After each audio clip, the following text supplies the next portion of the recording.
though I'm talking to Brody, I'm looking at Radal with like the most like shit-eating grin. Why don't you go with Radal and help him get that wood with that wonderful axe that you have? Great thinking.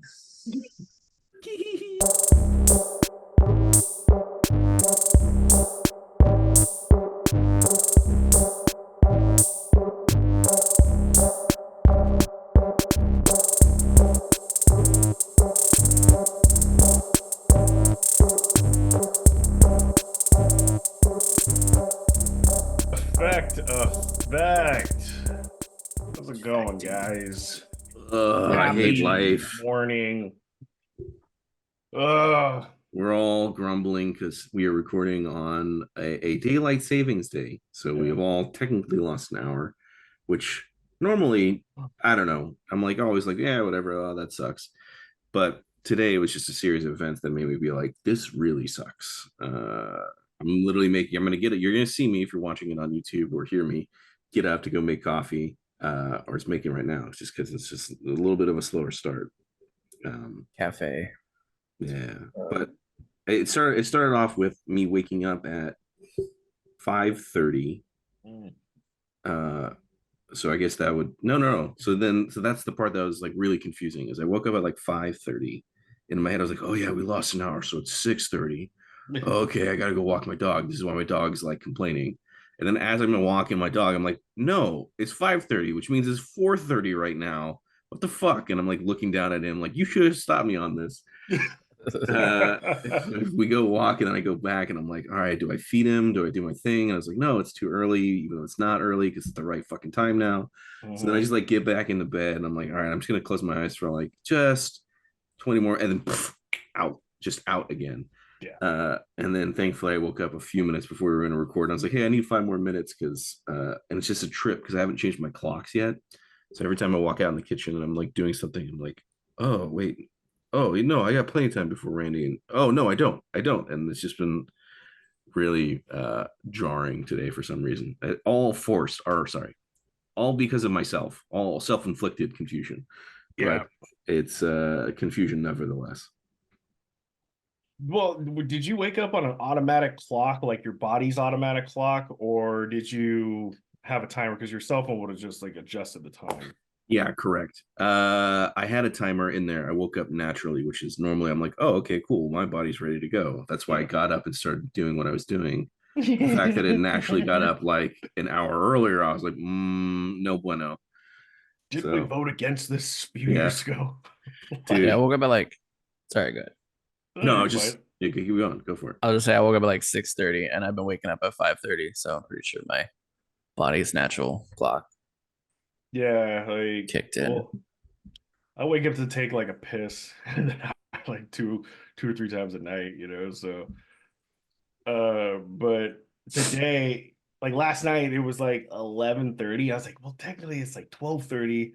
I should be in bed by now. I Yep. should have been in bed at 10, but like Yep. I had dinner with my parents and I just had a little bit more energy from the meal. So I was just kind of like just laying there watching Love on the Spectrum, which is a great show. Oh, you're gonna say Love And is Blind? no, fuck that. No.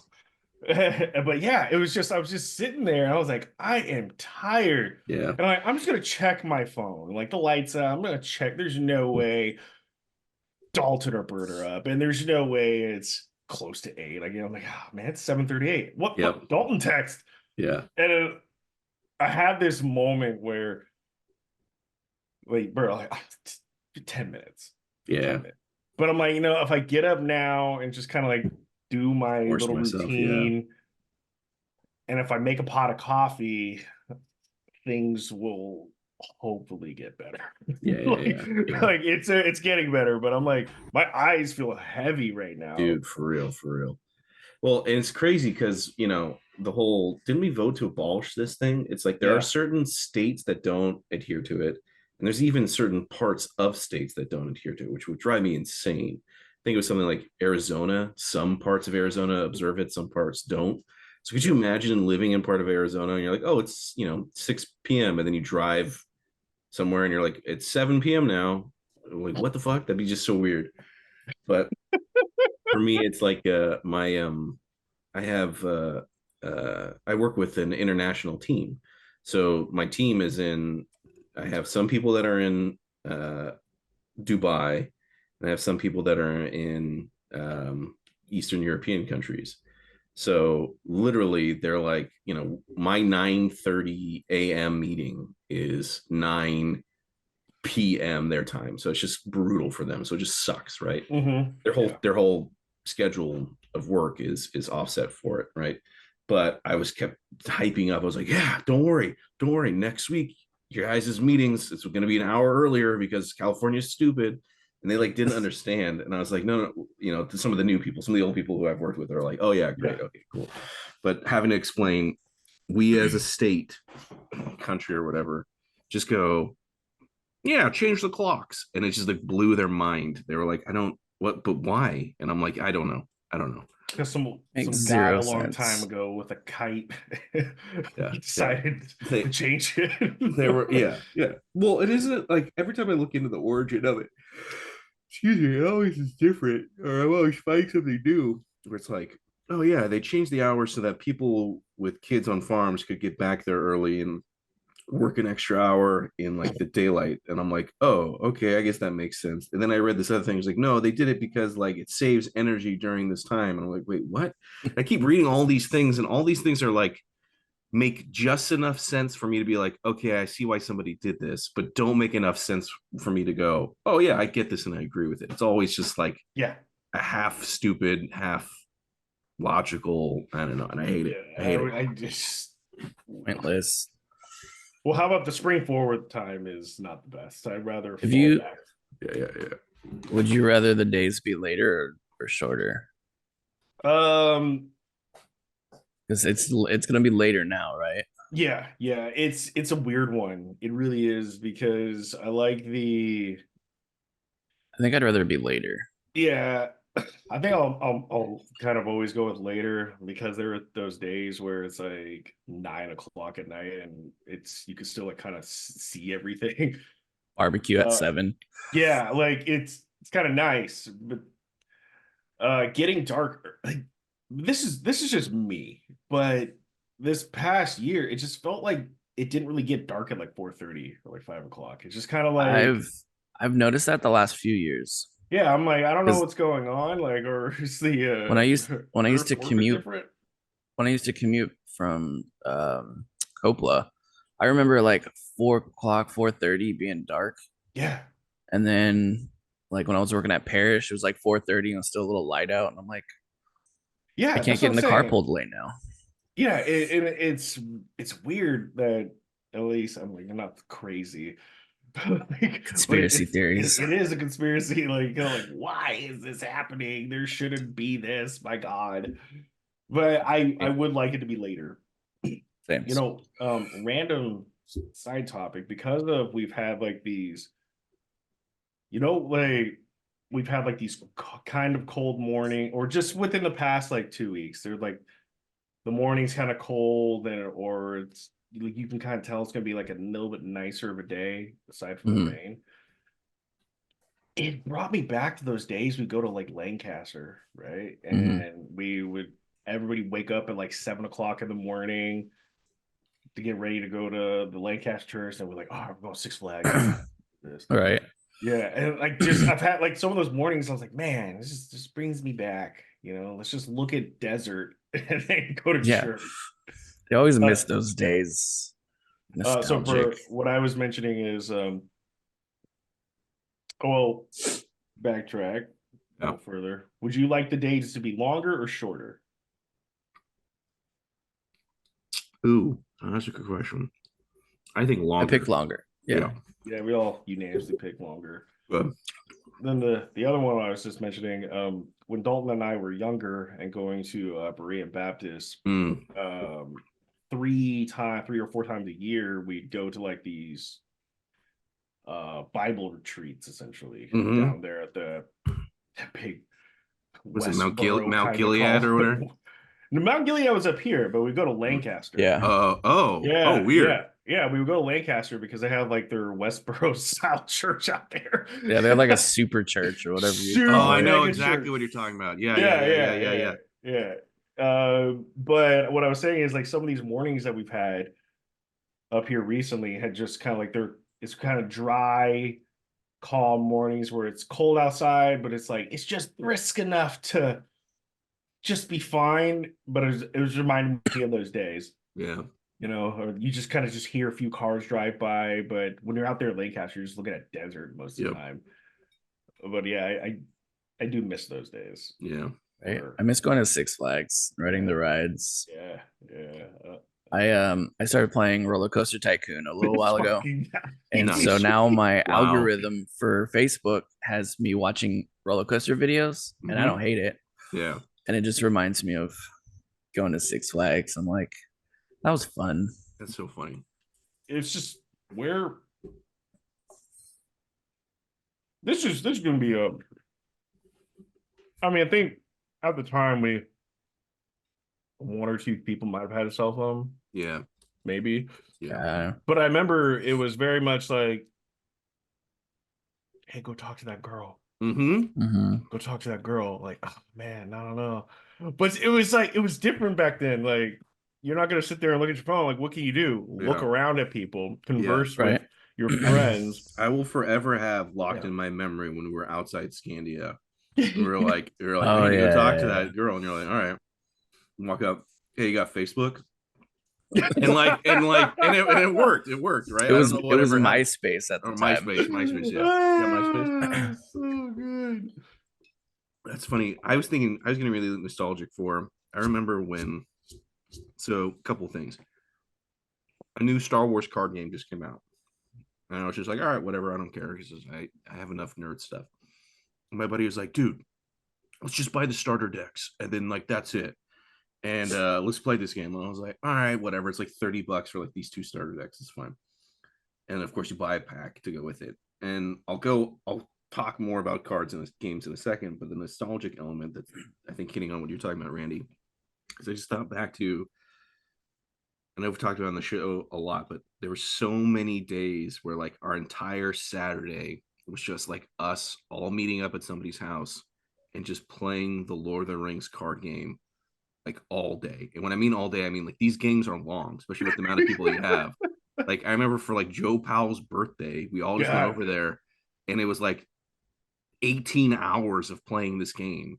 Euro trip on loop. Literally on loop. And we would like finish a game after playing for like 6 hours doing, because you have enough people, it goes a long time. We were pretty quick. It's still long. And then we'd be like, all right, so what do you guys want to do? I don't know, play again. And everyone just starts shuffling their decks and like just keeps, here we go. And it was so like, I thought back on how much fun that was and how I don't think I'll ever be able to capture that, because there was such I don't want to say childlike or childish. I say childlike, pure. There's such a pure fun to it. Where we would do these things and I'd just be like, man, I would just do this all the time. Or like even earlier when we would play Star Wars cards, again, we'd go over to people's houses that you probably may not go over to anyway. So remember, I don't know if anyone here was, maybe Randy, you a couple times. We go over to JARdon's house after church and we'd all meet up and we'd play Star Wars cards. Yeah. And it was just like one of those things where we just sat there on the ground playing this silly card game for like hours. And I don't know. The reason I bring it up is I went over to my sister's house yesterday, hanging out with my niece, and we were just coloring on the ground. We were just coloring Star Wars pages. And it just felt the closest I've been to in a long time of I am doing something so carefreely stupid right now. Like I'm coloring. I'm an adult coloring, but I should be doing anything. I should be doing my fucking taxes. I should be cleaning. Like any of these adult things that you go, well, you should go do that. But I had such pure, I think pure is the right way to put it, Dalton, joy of just hanging out and doing this silly thing. And I don't know, it got me really nostalgic for all those great times that we had. There's no hope for these younger generations.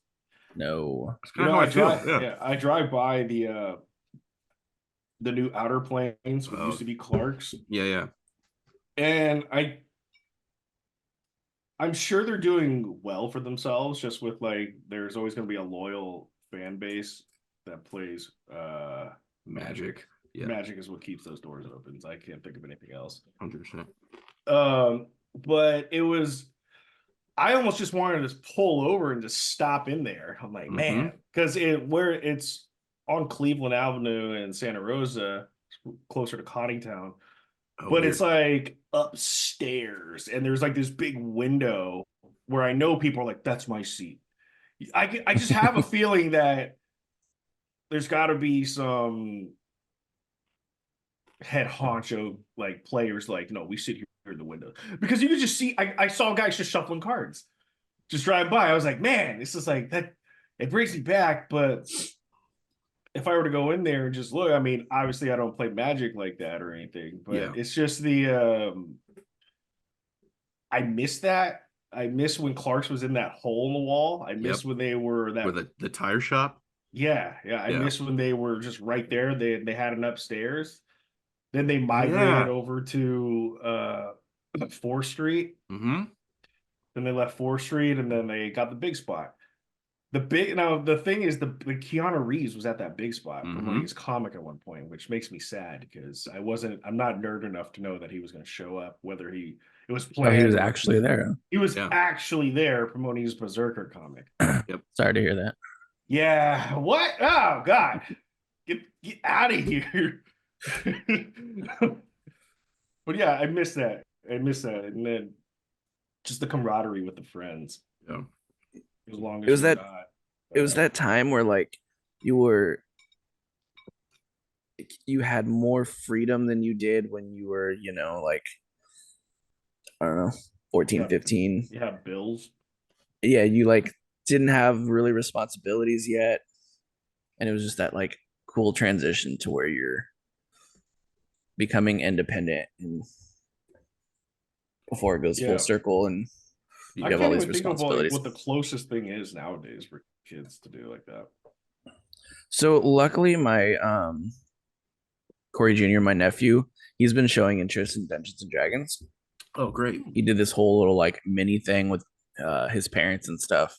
Oh, that's so cute. I plan on doing Goblin Quest with them. Corey? Yeah.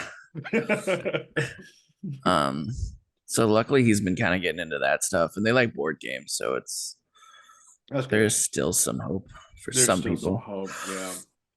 Yeah. And also I want to say it was like a safe place. Yep. Because what we were doing back then was like, fucking nerd. You're like, nerd. You gotta like defend yourself. At least I did. Sometimes you have to defend yourself against it. Yep, 100%.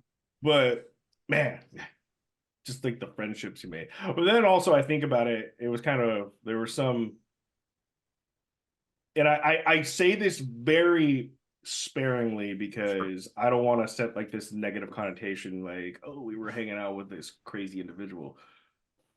But I do recall I played like Yu-Gi-Oh cards, and then there were older guys that played Yu-Gi-Oh cards there. Like, but like knowing what I know now, maybe this guy was like on the spectrum. Oh, sure. Or, and that's just what he did. Like, that's what we like. So I remember we all went over to play at this guy Mike's house, and Mike was like in his 40s. And we got all these like 17 or 18-year-olds just going over to this guy's house to play games. And it was like nothing egregious happened. We all just played. Because this is, he like knew the ins and outs of the game. Like he was just like, but he was just always dressed in a big shirt and like sweatpants, But it was just like one of those things I think about now. Like that just wouldn't fly. No, nowadays, like not at all. Like how? What do you mean? Like the age gap, the optics of a 40-year-old man inviting a bunch of like 17, 16, 18-year-old people to his house to play games. No, there's just, you're immediately like, something seems off here, right? Like what's But so is that like a good thing or bad thing to you? Because I mean, obviously it's nothing, like weird. He's just maybe he doesn't have friends his age that want to play. That's 100% the thing, because I think just looking back on it, he was probably on the spectrum to some degree. Sure. Because he could socially interact, or like he found he could confide it in like Yu-Gi-Oh cards, but it was not like he was I'm sure he had some friends of his age, and there was a little bit older of a bracket there. When you're 18, someone who's 28, it's like, oh my God, how old are you? You got a beard. Because I mean, it's back then, it's not like today where you can join a Facebook group and be like, hey, are there anybody 40 years old or older wanting to play? Yeah, it's just I think I'm apparently trying to defend this guy. No, No, yeah, I of think course. actually you're bringing up a good point. I think you're bringing the point up that we're trying to get to is like I fully trusted this guy. Like we all did because he was there every week, you know. Like he was at like I've seen this guy for like let's say 3 years straight every week on a Sunday playing Yu-Gi-Oh. It was like that one dude. It was like that one dude that I met through Brian Petro. He worked with Brian Petro, and we used to go to his house and play Halo. You guys remember that? I don't remember his name, but Halo was I hate Brian Petro. Well, harsh words, strong words. But that was like Halo was the one too where because I never got really into Yu-Gi-Oh, so I never would go to like tournaments, right? So I think that's the thing is, anytime you go to a tournament, you're opening yourself up to like a bigger pool of people that you would not normally interact with. So I never had that experience. I never was like, I don't understand, why am I paying $5 to not purchase anything? I'm just playing this game. Now in hindsight, I go, it's stupid. Should have done more of it. But the Halo thing was like, you'd always have, hey man, my buddy's doing a Halo party. You want to come over and do LAN stuff? I was like, yeah, sure, great. So that would be how I'd meet these people that were age gap wise, because everyone was playing Halo 1 LAN party shit. You roll into a party, or not even party, you roll into a place in like your, for me, whatever, late teens, early 20s or whatever, I don't know. And there'd be people there who were like in their 40s, and you're like, oh yeah, but you wouldn't think anything about it because you're just playing Halo, except for the fact that they suck because they're 40 and their hand-eye coordination is terrible, right? That gives me an amazing idea. Bert, next time you come down, you should bring your computer. I'll bring my computer and we can all have a LAN party and play Helldivers too. I play on a computer. Well, that's what I'm saying. We're going to your house. I'm volunteering us to go to your house. I thought about this. It's just effort that I don't want to put in. I might do it one day. But just bring the PC downstairs, hardwire that bitch in, and then play on the big 4K TV. Let's go. Do it. Yeah. But I do miss those days, but I just feel as much as like I would trust like if I had a firstborn child with like either one of you guys, like anybody that I grew up with, I would trust my kid's life with them. And I'm saying that's strong, but that's just how I feel. Yeah. But it's like what are they? If you were to like, they literally just went and played video games all day in Dalton, Bert's, or Tito's basement. Oh, okay, cool. Yeah. While other people nowadays might find something wrong with that, I'm like, well, Randy, that's how murders happen. Don't you watch true crime podcasts? Yeah. I know. But back to what Bert said about how he should have played more. I wish I would have played more like Magic and Lord of the Rings with you guys back then. I don't know what I was doing with my life at that time, but I know I wasn't playing Lord of the Rings. Yeah, LOTR. And I regret it. If I could say I regret one thing from back then, it would be I wish I paid a little bit or gave Magic more opportunity. Yeah. Because I just had like this disdain for Magic. Me too. It was a weird you're like, what do you play? I play Magic. Well, I played this, and this. Fuck you. Like without saying it. But Magic being the one that has weathered like every storm from like the 80s till current and produced the most expensive single card ever. Yeah. The One Ring. It's like, and the game's not that hard to play. I think it was more of the idea that, there's 90,000 decks to play, and I don't know what's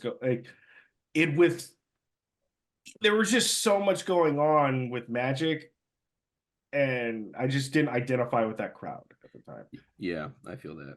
Yeah, but I know like Tito was always like, I know how to play. Let's play. I'm like, I don't know. Tito was the one that taught me how to play. I remember because he taught me how to play in Nathan Johnson's house. It was somebody's birthday, so presumably Nathan's.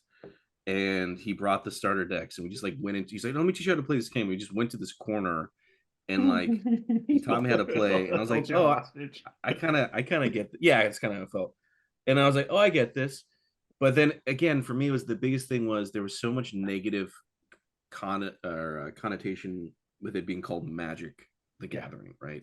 In the communities, and especially in the church communities and stuff.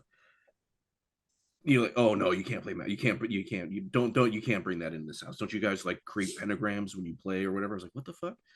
It's like now I hear all the things that they're talking about, and I go, no, you're fucking. It's just hysteria. But there was such a negative connotation to it, so that's also why I was like, well, I can't really be like, hey mom, get me Magic cards for Christmas, because they'd be like, it would lead to we need to sit down and talk to you. But I could be like, hey, can you give me these Lord of the Ring cards for Christmas? Yeah, sure, those are your stocking stuffers, no problem. Yeah, the same thing. They're ball, and it's all gambling, right? The thing that I go to, which is hilarious, and I tell, because there's a huge nerd community down here that I'm tapped into, and all of them play Dungeons and Dragons. And I was just like, I think I probably played about 5 games of Dungeons and Dragons in my entire life. And they're like, what? And I go, no. I mean, I grew up playing the Star Wars RPG, and I start talking about all this other stuff, and it's so funny because it's all because, again, Dungeons and Dragons. They're like, well, no, that isn't that evil. That's like magic and stuff. So they would buy me all the Star Wars books. Yeah, and the killer is at the time, Wizards of the Coast, which owned D&D, was also making the Star Wars RPG game. So literally the money was going to the same exact company, and they were using the same exact system. They just skinned it to be Star Wars. But my parents were like, one thing they'd be like, yep, 100%, we'll buy this for you. The other one, they'd be like, absolutely not. It's just crazy. It's nuts. That was like my parents always said that, like when I was younger, I couldn't go to the movies.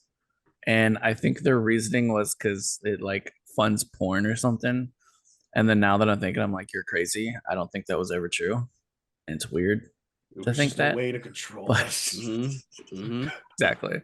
Dude, I remember I had to go see Harry Potter. Like, everybody was seeing Harry Potter. I'm like, I'm gonna go see it. I think I saw it by myself in like a packed theater on like a fucking Saturday or something. And because you just snuck out to go see it. Just lied to my mom, like, I'm gonna go see this other movie, and then like, no, we just see Harry Potter. Like, and then I think my brother was trying to hold that leverage over me. I'm gonna tell mom. Like, and I think by the time like the 4th movie came out, it's like, yeah, I saw it. Yeah. So what? Yeah, we can play Mortal Kombat at your house and just rip people through their skin. Dude, well, that was like, I had to be secretive about that shit. Like, Mortal Kombat came out, me and my brother, like, my mom would go to work, and we would like go upstairs and play for like 20-30 minutes. I get my ass whooped, and then we come home and play really quick before she got home, and then just tuck it away, like, because my dad bought it for us. He's like, yeah, here you go. That's funny. Man, don't show your mom. One of those wins. That's how I felt with when I finally bought GTA San Andreas. I bought it years after it had come out. Like, they had done the remaster on, at that time, whatever. Maybe it was just No, it still probably would have been Xbox. I don't think it was Xbox 360. Because I don't think there were achievements. So whatever. I bought it, and I'm an adult, so I'm going to GameStop. I'm buying it, and I don't even think they carded me. But if they did, I'd be like, here it is. I'm purchasing this thing for me. But then I like came home, and I was like, fuck. How am I going to play this game like in my house? I don't know. And so like, yeah, Randy, I just went up to my room, and my TV, remember the TV in the corner where we watched Lost? Yep. Yeah. So it's like there, I was like right up next to it. So the volume was super low. So you just drop all these like F words and like N words and stuff. And then, playing it when there's nobody home, it's like, yeah, turning it up, playing it. But it's just so funny how much stuff that you kind of go, there's a lot of stuff that my parents cared about, or my mom cared about. Now they just don't. Yeah. It's just whatever. And it's kind of like makes them red in the face. Where like, you remember that? Yeah. What are you watching? Same with my parents, night and day. But it was always my dad who cared more. Yeah, there's just. But hey, that's just how we grew up. Yeah. I mean, we didn't have smartphones back then. So, I mean, I'd be more worried if my kid had a smartphone. I'll talk about action figures in a second. Dude, right? Like, so Noah, I don't know if he was playing Roblox or whatever it is, but I guess he was like having an argument with this other little girl that was playing. He doesn't know her, and I guess he called her like fucking stupid or something. He used the F word against her, and he got banned. And not banned, but he got like his then got suspended, you know. Yeah. And so since he was on a kid account, he had to have an adult log back into the computer to agree for him to be unbanned or unthing. Bert, real quick, I'm telling about how my little nephew, I think he's 10 now, 11, maybe 10. He got banned from Roblox. Well, not banned, but suspended from Roblox for saying the F word against a little girl. Whoa. And so he had to go back. Someone had to go back on the computer to lock him in. And he gave the phone, or he asked his mom, can you please just log me back in or something? You know, I got logged out. And she's like, well, what happened? And he's like, nothing, just log me back in. He tried to like hide it and cover it up. But then she's like, wait. And she like read into it or whatever and found out that he was suspended for saying the F word against some little girl. God. Wow. That's insane. That's pretty funny. He almost got away with it. Yeah. It's amazing how many things we did get away with versus didn't get away with. It's hilarious. I forgot where I was going with that. Yeah. It's a lot of stupid shit. Yeah. A lot of stupid shit. Speaking about stupid shit, I have a discussion topic here. It doesn't really seem like a discussion topic. It just seems actually like an anecdote or a story that I'd love to hear. Can I understand the story and the context behind waiting for a guy to adjust their car 5 times? Dude. Like Tanya was probably dying. Like she was literally so embarrassed. She was crying, dying in the car. I just felt bad for the guy. Sure. Like just felt bad. All right, we're at Costco, right? Like the lanes are pretty wide. Like talking about gas? Yeah, to get gas. I would say the lanes are pretty wide, and to parallel park, it's not that bad. I've seen people maybe adjust their car once or twice. Sure. No big deal. You know, you pull up, back up a little smidge. Good. This dude driving a very small compact car, still a 4-door, probably like, let's just say it was like a small Corolla. Very easy to maneuver type car. Like, yeah. He's in the front spot. Like, all right, dude, easy, dude. You just overshot it. Wait, he's going to the front? Straight back. Yeah, you just go straight back. See, Bert, yeah, without even like seeing it, he knows. You overshoot it, you just go back a bit. You don't even need to be all the way in there because you're in the front spot. Yeah. It's like, so here's the caveat. This must have been like the first time he's ever done this, like I would presume. But his gas tank was on the other side of the car. Okay. Not a big deal. I do that all the time. I'm okay. The thing extends over. So first he's not even in the lines. He somehow parked without of the lines. I'm like, okay, well, like butts out, has to go back and like redo it. And it's like this, I would say this car must be his pride and joy, or like maybe it's like his new, like it's his car that he pays for. Like this is like it, you know, and I get it. You don't want to do anything to your car, but you need to take some minimal risk and turn the wheel a little bit more right. Yeah. So he backs up. Car's still out. I'm like, bro. I'm like, okay. One time, you know, he's gonna figure it out. Yeah. And can I ask you, what time of day was it? Was it early? This is like fucking midday. Like okay, there's it wasn't as packed as I've seen it, but it was decently packed. Like, let's say there's 6 lanes and each one has, I think there's like 4 bays, and you saw I can hold like 6 cars. So dude, at a minimum, there's like 30 cars, or like at a minimum, there's probably 40 cars in the area. So I mean, not that people would see, but so here's the other thing. Every time this guy does it, he gets out of the car. So he gets out of the car and he looks. He's like, "Oh, okay, I didn't do this." Yeah. So he gets back in his car, pulls up, and then goes back. still not like out. And the person that was now here's the crazy thing. The person that was parked in the middle, theoretically parallel parked, they saw this happening. They're like, I don't got time for this. So they just kind of pulled around him and left, just like anybody else would have. And he kind of like shouts at them, like, no. I couldn't really hear it. I just How old was this guy? This kid looks like he's probably like 24. Looks like The one trying to park? Yeah. Looks like he is like looks like a D&D guy. Like, yeah. You know, I almost want to say he looks like my cousin's husband. Because yeah, I knew you couldn't park, bro. So, dude, that's 2 times.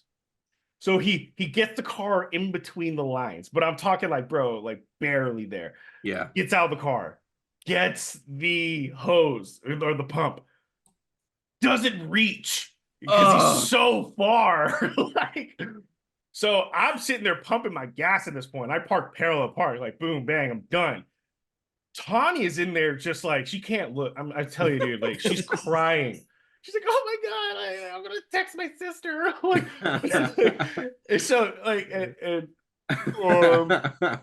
so then he redoes it again. Literally, we're on 4 times now. Yeah, that's insane. And by this point, I'm going like this. I almost wanted to go over them like, hey man, like, because it's embarrassing. Yeah. He's defeated. Like I know he's defeated. It can't get any worse. And Tony's like, if I were him, I would just pull out and go to another gas station. Yeah. I mean, but he's in the front. And you're at Costco. It's the cheapest around. So I'm like this, pumping my gas, watching this. And I'm just kind of like, dude, just turn a little bit more right. Come on, dude. And then I'm like, I don't think he sees me because it would have worked. But God, dude. All right. Like you're so close. What he's doing, it's like, so you parked very far. So what you should do, so what he would turn his wheel like a little bit, drive straight, and then without kind of like turning his wheel the opposite way to like kind of like curve in to an extent, he would just back up. So he would be going back in like the same thing, like maybe moving like an inch or two. Yeah. So if I'm understanding what you're saying, instead of like, again, I think you called in the beginning overcorrecting. You go really, really far forward, straighten out, and then just come straight back. He'd be like, yeah, dude, that's so annoying. Oh dude, my god. And so now we're on 4 times. Still doesn't work. And I am like done pumping my gas. I'm just done at that point. He finally got to a point on the 5th try. He finally got to a point where I think his car was close enough. Sure. But not in the whole entire time did I see him actually put the pump in the tank. He might even win a 6th time. That's how, like, we're talking like I've never been able to like witness such a and like, dude, we're talking this guy probably has an 11-gallon tank. It's not going to take long to fill that up. Yeah. Like Tanya was just, I've never seen her so just red in the face, just embarrassed for this guy, crying, like laughing. She's got to be on TikTok somewhere. Dude, I failed. I mean, I didn't fail, but I felt so bad for the guy. Like it would almost been like I couldn't help though at that point. I'm like, dude, you got to dig yourself out of this. It's so or just like, dude, the edge is right there, man. Can I ask you a question? Mm-hmm. Because when you said how young he was, part of me is like, hey, sometimes there's like no self-awareness, or sometimes there's just like you're just like, I don't really care. Does this person seem flustered? So the first 2 times, like the first 2 or 3 times, and it was almost like he was in his own zone. Like he didn't know that there was a lot of cars or something. Because I never saw him, whether he was just keeping his eyes to the ground at this point. But the second time, he was like, oh, like you could see like the shoulders go down. Yeah. But then like when you see him grab the pump and it doesn't make it. Oh. Yeah. Because I've definitely had those days where like everything is just a short bit off. and it like compounds, and I just get like really frustrated. I'm like, what the fuck? Like, get anything go right? Yeah, dude. But like, that's just the level of, because I'll admit, I don't really parallel park. I hate parallel parking. Mm-hmm. It's not a skill that I invested in. So I will actively look for parking spaces that are the least like disruptive to my parking flow. Like I visited my sister, and she's like, "Hey, there's this parking space right out front, and there's technically a car. Like it was at the back end, so I easily could have pulled right in and go. But I just looked at it and I was just like, you know what? I don't even have to deal with getting next to this guy's car. And I looked over across the street and there's just an empty spot, so I just did a UE at the stop line and just parked there. In my head, I was like, also, I know when I leave, I'm going to be going this way anyway, so this works out, right? Yeah. So I'll just look for those, or like when I go to the grocery store, or if I go to like the mall or whatever, any sort of place where there's parking. There's all these people that are fighting for places like closest to the store, and I'm like, can you not walk? Like, I don't understand. Blows me away. So I'll park like not the farthest out, but I'll look for like a gap, and like I'm like, what? Who use your legs, fuckers? Yeah. So for me, I'm always like path of least resistance. Yes. Yeah, but not least effort, and that's the thing for me is like, yeah. Does that make sense or no? Oh, 100%. Yeah. I would say when I parallel park and the space is just a little tighter, or it's just narrower. Like the last time I kind of had to like readjust myself. Like I actually got out of the car, looked, I was like, fuck.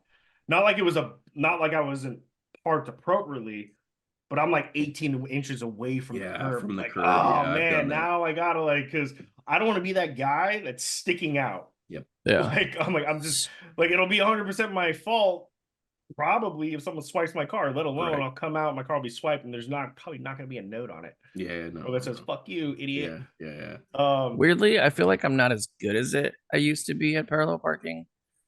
Like, I used to be able to just whip in there really easy, and now I find myself like having to adjust a couple times. But if you got the Mazda 3, bro, that's easy. The Mazda 5. We have an SUV. Oh, the CX-5. I mean, that's still easy to maneuver. I used to be able to. Well, when I was at the post office, I'd parallel park the big old 2-ton trucks. Got that like it was nothing. Rear view camera though.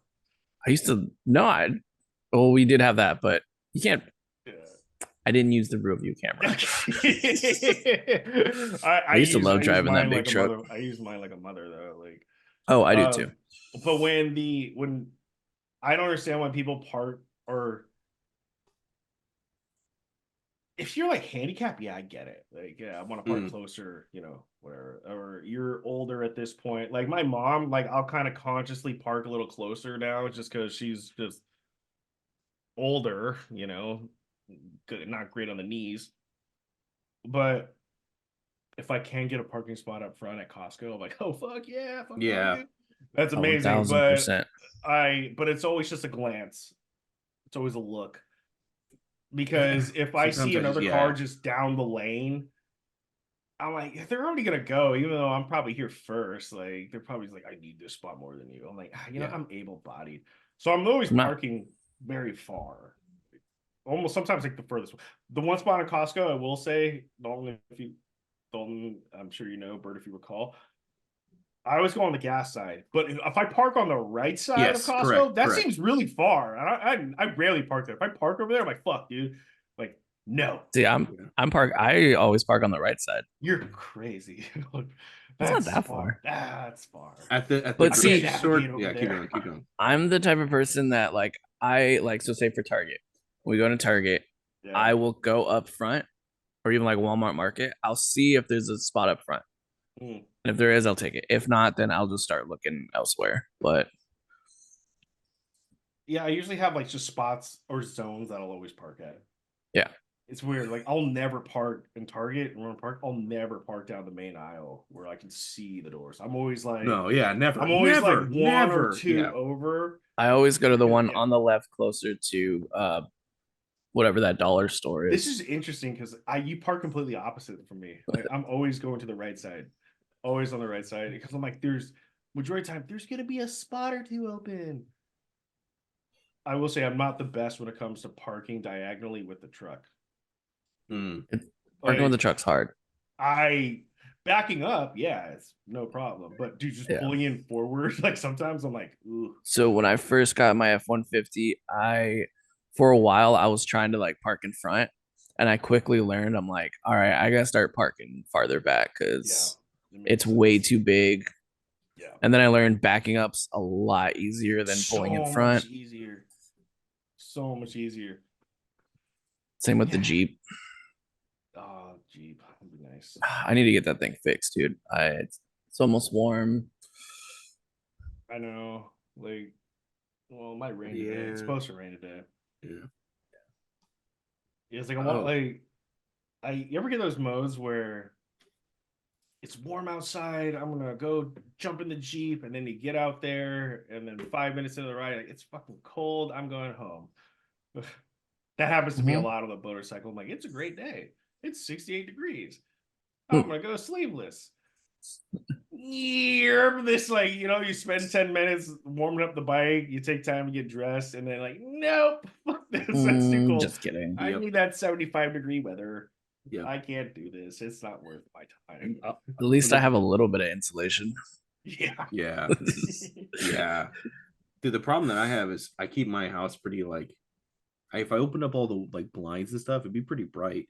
But I like it dark. I don't know. For my eyes and stuff, from like my migraines and shit. So it's a trip when it's actually really, really sunny outside. But I've spent all day, or the beginning part of the morning, just, even if I'm walking around doing chores and stuff, I'm like, oh, I get a little bit of light coming in through the windows. I'm like, okay, great. And then I take, His Royal Highness out for his WALK, and it's like, what does that spell? Nope, not doing it.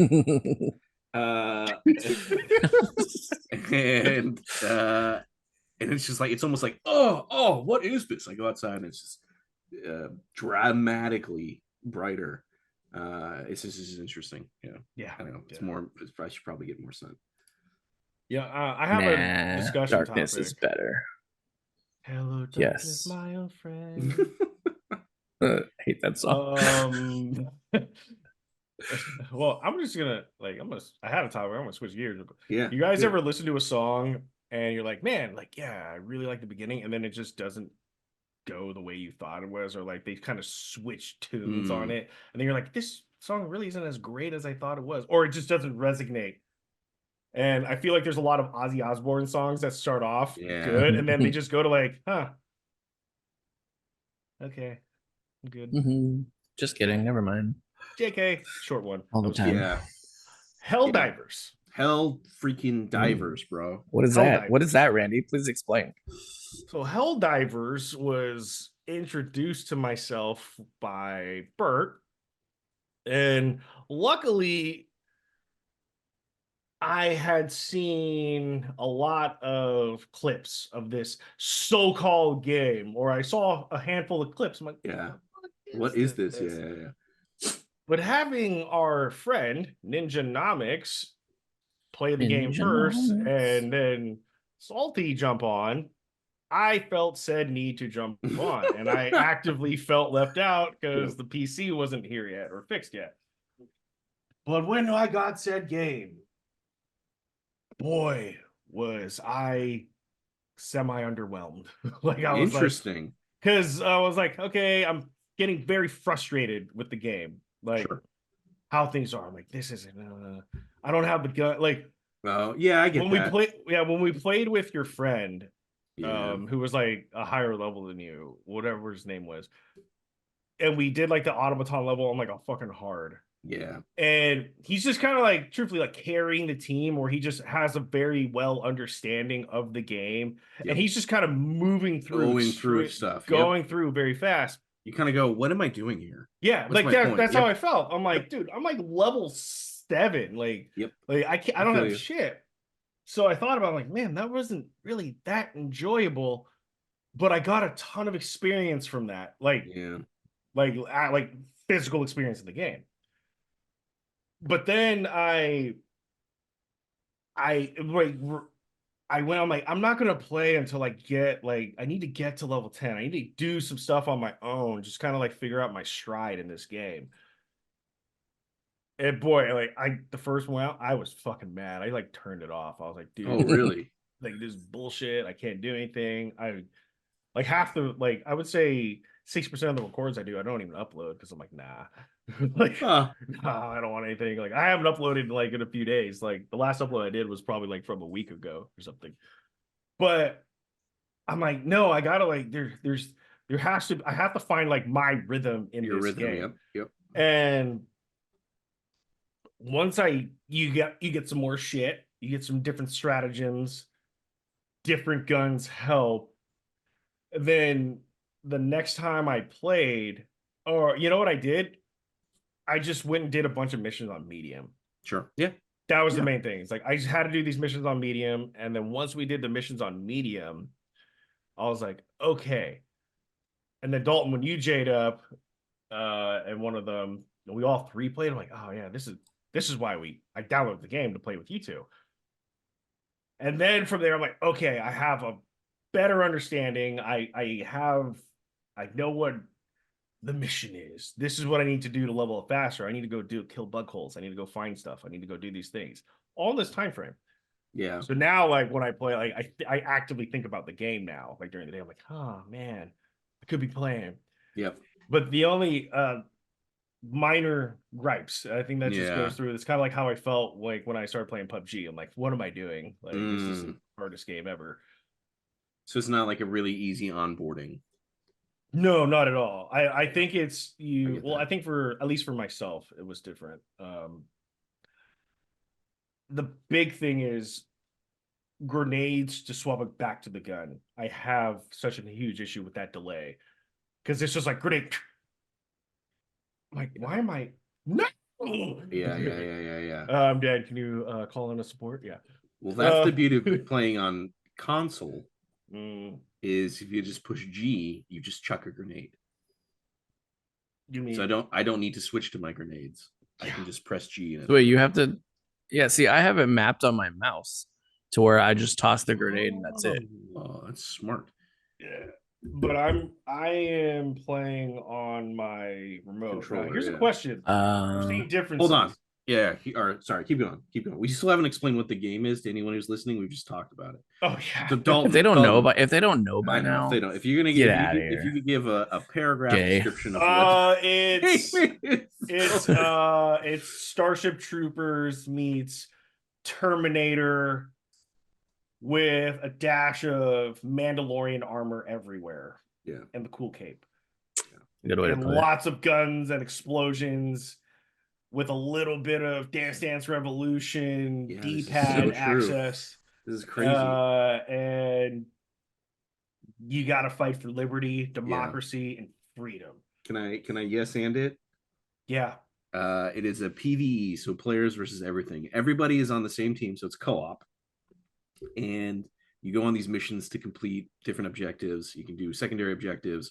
The more you do, the more XP you get. Then you extract out and you get all these goodie resources. In addition to just going in these missions and playing, literally everyone who is playing the game is actually all working together for the same communal global war effort. So there's a giant galaxy map, and you'll see all these planets that we're trying to liberate. We're trying to bring them freedom, democracy, and justice through our firepower.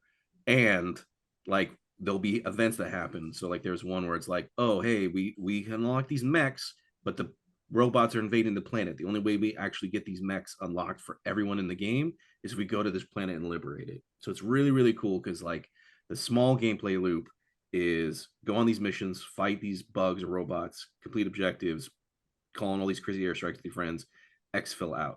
The bigger metagame loop is you're unlocking better gear, better weapons, but then there's this huge global campaign map that everybody's collectively working towards. And I don't know, I just think it's fucking sick. Yes. Does it ever how do I say it? Does it ever end? You know what I mean? Like, like on Fox, because you play Fox. Two sectors that aren't even unlocked yet. Yeah. Like on Foxhole, how it's like just one giant map and then it'll reset. Yeah. I don't know. I don't know. Nobody knows. That's what's exciting about it. Have you ever heard of Foxhole, Randy? Negative. I have not heard of Foxhole. I'm not sure it'd be your type of game. It's how'd you say, like RTS style World War One? Yeah, it's like World War One Yeah. Keep going. But it's like player versus player, but it's kind of the same thing where you're fighting for one, you're fighting to win the war, and it's just like one giant map, right? And there's like Okay. different octagon sectors, and so whoever initially takes all of the sectors wins. Okay. But like during it, you're mining you're mining things to build buildings or vehicles, and you're capturing like bridges and everything. And what really like draw me in the first time was, I think I was playing with you, Bert, where we were playing to take over this bridge for like an hour or so. Yeah, dude, And the firefights are like long. I think our side ended up taking the bridge, and I like jumped on the next day, and then Mm. the enemy took over the bridge again. So I know it's pretty fun. Imagine, I think we talked about the show too. It's like isometric, so it's like top down.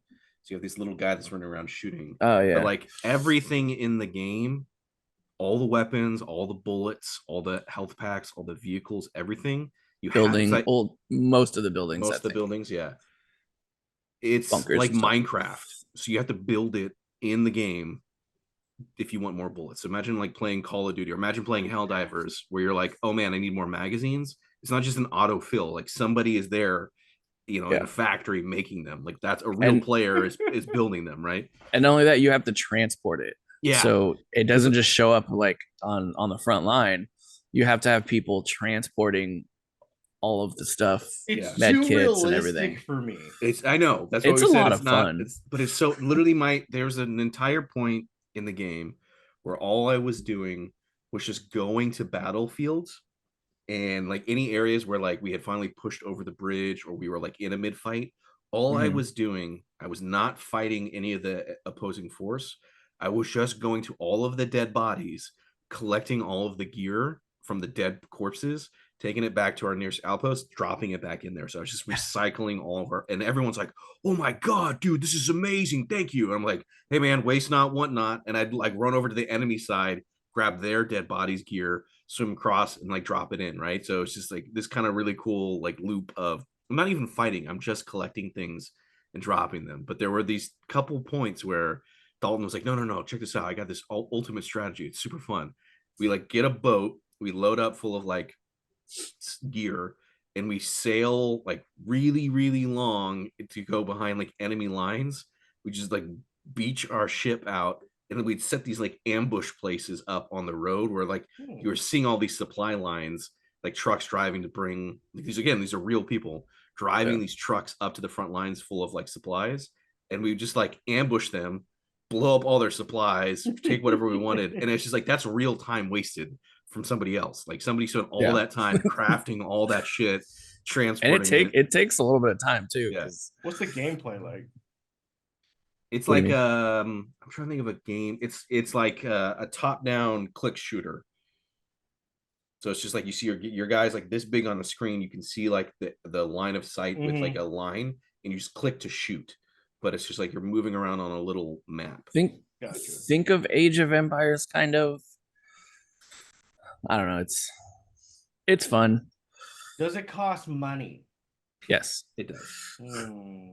All right, can we talk about that? This was the biggest thing that I was going to see. I didn't know if you were going to do Helldivers because it's not on Game Pass, and so it's not on Xbox. So you literally have to purchase it. I was like, wow, the barrier to entry here for Randy is, do I have to spend money on this? And if I do, why would I do this? Because I have all these other games that I can just play that I don't have to spend. I'm already paying for a pass. Why would I need to buy something? Yeah, my $14 pass is $17 somehow. But Helldivers is a lot of fun. Yeah, the fact that it didn't look like anything like the other games that you guys play. That's honest to God it. It was like, oh, okay, it's like a FPS game or a third-person shooter. Yep. Which I like because I play a lot of PUBG. So I think that's really what it is. So it drew my attention there.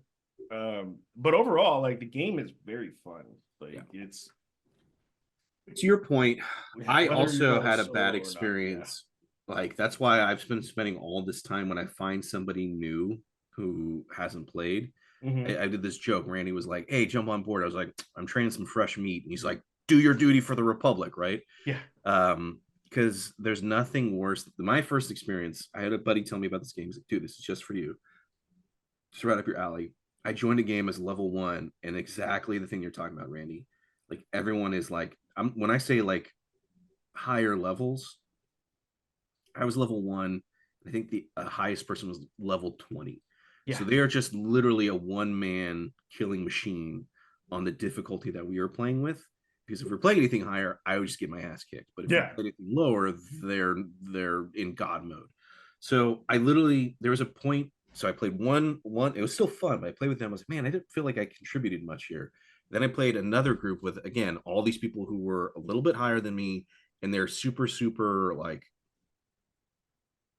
not sweaty, but like try hardish. And it's just like, you got to use this, and this is the optimal loadout and all this stuff. That's what he's sweaty. Yeah. And I'm like, like I don't have any of that shit because I'm a level fucking 6. So I'm just sitting here with this rifle going pew pew pew. Like, cut me some slack, right? Let me just enjoy this. And there was literally a point where I stopped firing my gun, and I just would walk behind them. And I got really quiet on our group chat. And I just walked behind them as they did this wake of destruction, like in the wake of their destruction. And they felt like, Bert, are you still here? It's like, yep. Oh, yeah, I'm still here. But in my head being like, but am I? What am I doing? Right. But to Randy, your point, I'm getting hella XP because I'm just, with these people playing on a higher difficulty and we're completing the stuff. Yeah. So it's like this, So anytime I find new players, like new people, hey, I see you play this all the time. Do you want to join us? And I see they're the level 1. Dude, I am like trying to craft the perfect. I'm like, all right, let's go. Like, da da da da. I'm like, oh, do you have some higher weapons? Do you want them? They're like, oh yeah, all right. Calling it down, giving it to them. Like, don't worry, you'll get this soon, soldier. And like, yeah, all right. And it's like, that's how you craft an enjoyable like experience, as opposed to just me being like, well, but again, then that gets a little dirtied when there was the one guy that jumped in who was like super, well, actually, you can't do that, or well, actually, that doesn't matter. And I'm like, no, I'm pretty sure that this is what it is. Like, just be quiet. Yeah. It's just like, dude, just let me enjoy this. Yeah. So, like, go ahead. Yeah. Just continuing what you're saying. That's why I was bummed out. I couldn't play with my buddy Colin. Yeah. Because he was like level 1. I'm like, because I convinced him to download the game. He's like, I don't know. I'm like, dude, it's fun. Just download it. We can play together. Okay, fine. Downloads the game. Oh, dude, we can't play. And I looked into it. It's from the March 6th update. PC and PS5 cannot play together. That sucks. Like, and because it needs to get fixed with a patch. So it's going to get fixed soon, presumably. Yeah. And I watched you basically told him buy this thing and then can't play with it. Yeah. So I'm like trying like, you start with this, go like that. But it was just it was fun for him. He had he sent me a voice message the other day. He's like, yo, it's pretty good, like I've never received a voice message from this guy ever. Yeah. About a fucking video game. So you're like, are you dying? He's Why are you on the right track, but also he's one of those perfectionist guys. I need every medal or award or thing that PlayStation will give me in this game, and I'm going to work towards that. For all I know, this guy's probably level 8 now. Yeah.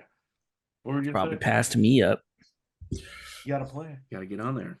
Yeah, I know. Fight for liberty and democracy. Dude, I love that shit. This is like the most American thing ever. Liberty. Have a cup of liberty. Like injury? What injury? Bro, both legs are broken. Yeah. It's great. It's great. What were you gonna say, Bert? Started mentioning my name. No, I was just gonna say he pulled a Dalton, which is, hey, buy this game and then don't play with him. I'm not gonna play anymore. But did you have to buy it? I think it was free on Game Pass. Yeah, a lot of the games that you've recommended have been on Game Pass. That's true. That's true. Yeah.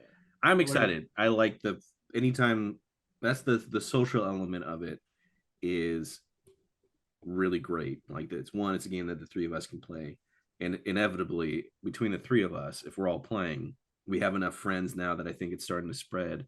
We could always be like, let's get one more in here, and we can. And when you get 4 people, it just feels so good rolling around, just mobbing through it. And you can hug each other. And you can hug each other. It's true. Yeah, it is true. Yeah, and it's the most social game that I played. Yeah, in like a long time.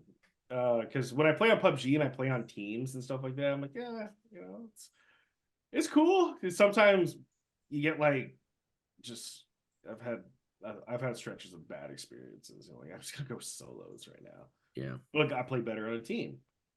But so this one is because it's like, to me, it's like, finally, like, because everybody, when Destiny came out, like, it was the game, but everybody had it for fucking PlayStation, and I couldn't play with them because I had an Xbox, so I felt extreme left out. I'm sitting here playing with fucking high schoolers. I gotta be in bed by 11. I'm like, God, shut up, kid. Like, Jesus. And then so now I have a game like, yeah, it's PlayStation exclusive, but you can get it on Steam. Yeah. I'm like, well, I got a computer and I have an Xbox remote. I think I can make this work. Yep. Yeah. Yeah.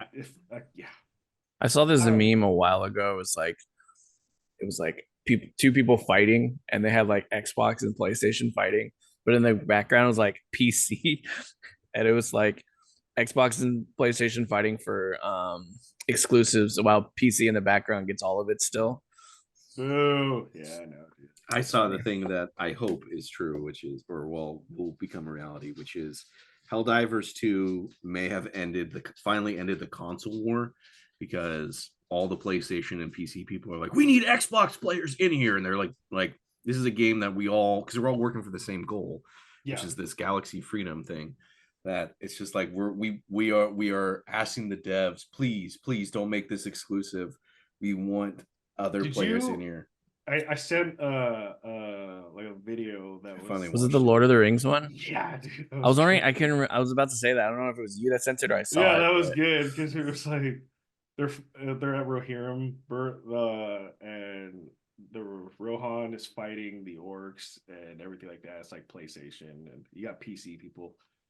And it's like, it's like not alone, and then Xbox shows up. Like, it's just like, go down the hill. I was like, God. But then, so in there, or when I was looking up this stuff, I don't know if if I can't read too much into it, because I only saw one person like put like, dude, we're waiting for like the 22nd or something. I was like, is it gonna be like on Game Pass? Or it probably won't be on Game Pass if they can get money for it. Yeah, I'd be surprised if it wasn't, though. I mean, they put a lot of good stuff on Game Pass. Yeah, the only thing is I can't, like, I mean, even if you can buy it at a discount on the Microsoft Store, but then I can't transfer my profile. CD keys. Well, that's the shitty part. I think the thing that's the biggest thing probably blocking it from coming to Xbox is the game is published by PlayStation. So it's not technically a PlayStation exclusive, because, again, as Dalton called out, it's on PC. But technically, Sony published the game, which means they paid for the game's development. So everyone be like, yeah, let's just. It's like, if PlayStation and Xbox can get their shit together, and Xbox is willing to like admit that they're bringing a PlayStation game to Xbox, right? Imagine, you turn on your Xbox and it's like that Xbox logo turns on, and then suddenly like the PlayStation logo came on. It doesn't in the PC, so I'm just saying. I don't think there is one game. I mean, I could be completely wrong. That is fully cross-platform that I play between all three consoles. Because even on PUBG, I can't. No, I can't play against PC players. Fortnite? I can only play with. Oh, you're talking about that you play? Just in general, I mean, that I've noticed. I think Fortnite and Call of Duty. Gross. Oh yeah, definitely gross. No. Maybe Battlefield. Yeah, because I just feel like there's small. I think Call of Duty, you're right, though. Because I think there's a I'm pretty sure Battlefield's small advantage with PC and some. We're talking of like a millisecond of an advantage on PUBG for like PC. But all right, so here's one thing I can do with a remote, and I'm not sure how keyboard works. I try, because it's hooked up. I could play on the keyboard if I wanted to, but I have no idea what the buttons are.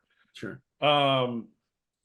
I found I'm like, okay, as long as I have sprint and I didn't just use it running away from a horde of insects or automatons, that I can just I'm running in direction and I'll just get that right finger over and get that D-pad. So I'll be like this at times. You don't see it, but I'm like, so I'm like, okay, I could call a friend while I'm running away, because I found I'm like, oh, I could do this.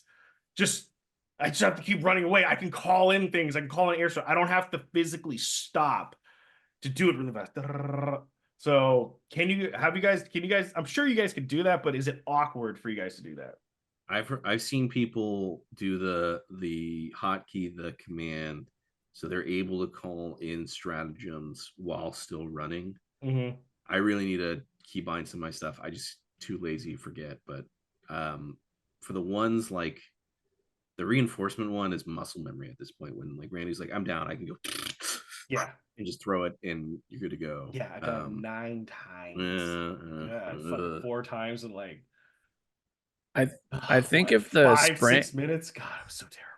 I think if you can toggle the sprint, but no, I don't know if it stops, because it's all that stuff moves it, right? What is sprint for you guys? But you can move the stratagems to the arrow keys.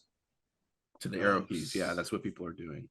Oh, so then I could. So you can totally you can push it and then still go. That's a good idea. I need to do that then. Yeah, it's. But then in my mind, I have to take my hand off my mouse, so it's not worth it. But if you got a straight line, yeah, like, because when you're running for dear life, you make some points. When you're running for dear life, it's just. I mean, these are just little tricks, I think, that we'll just manage. But the one thing I will say, I gotta be patient with the buttons, because fuck, it didn't happen so much. But you'll hear it.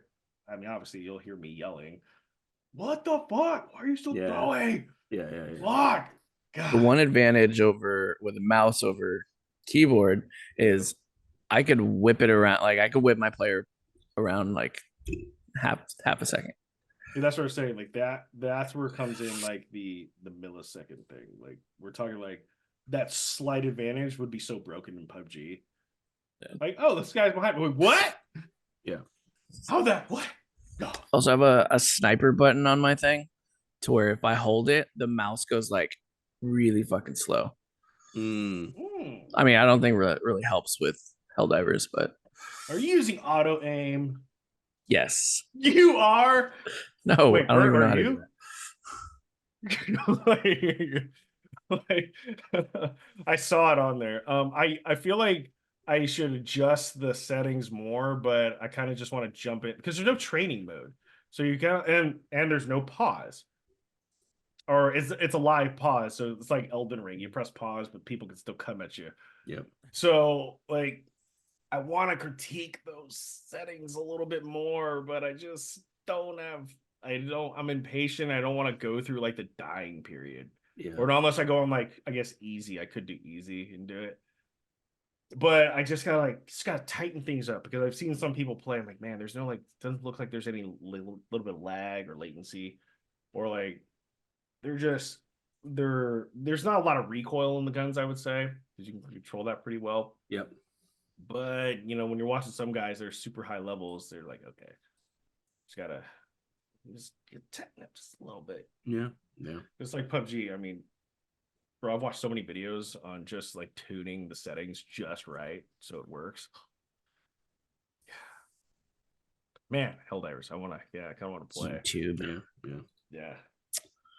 But you guys want to do a little bit of gameplay? Yeah. I don't have anything going. No, do the post battle, post-mortem battle. Let me grab a little bit more the last of my coffee, and then I'm good to go. The Last of Us. Dalton, did you like the season finale of The Last of Us? I did. I'm rewatching it right now, actually.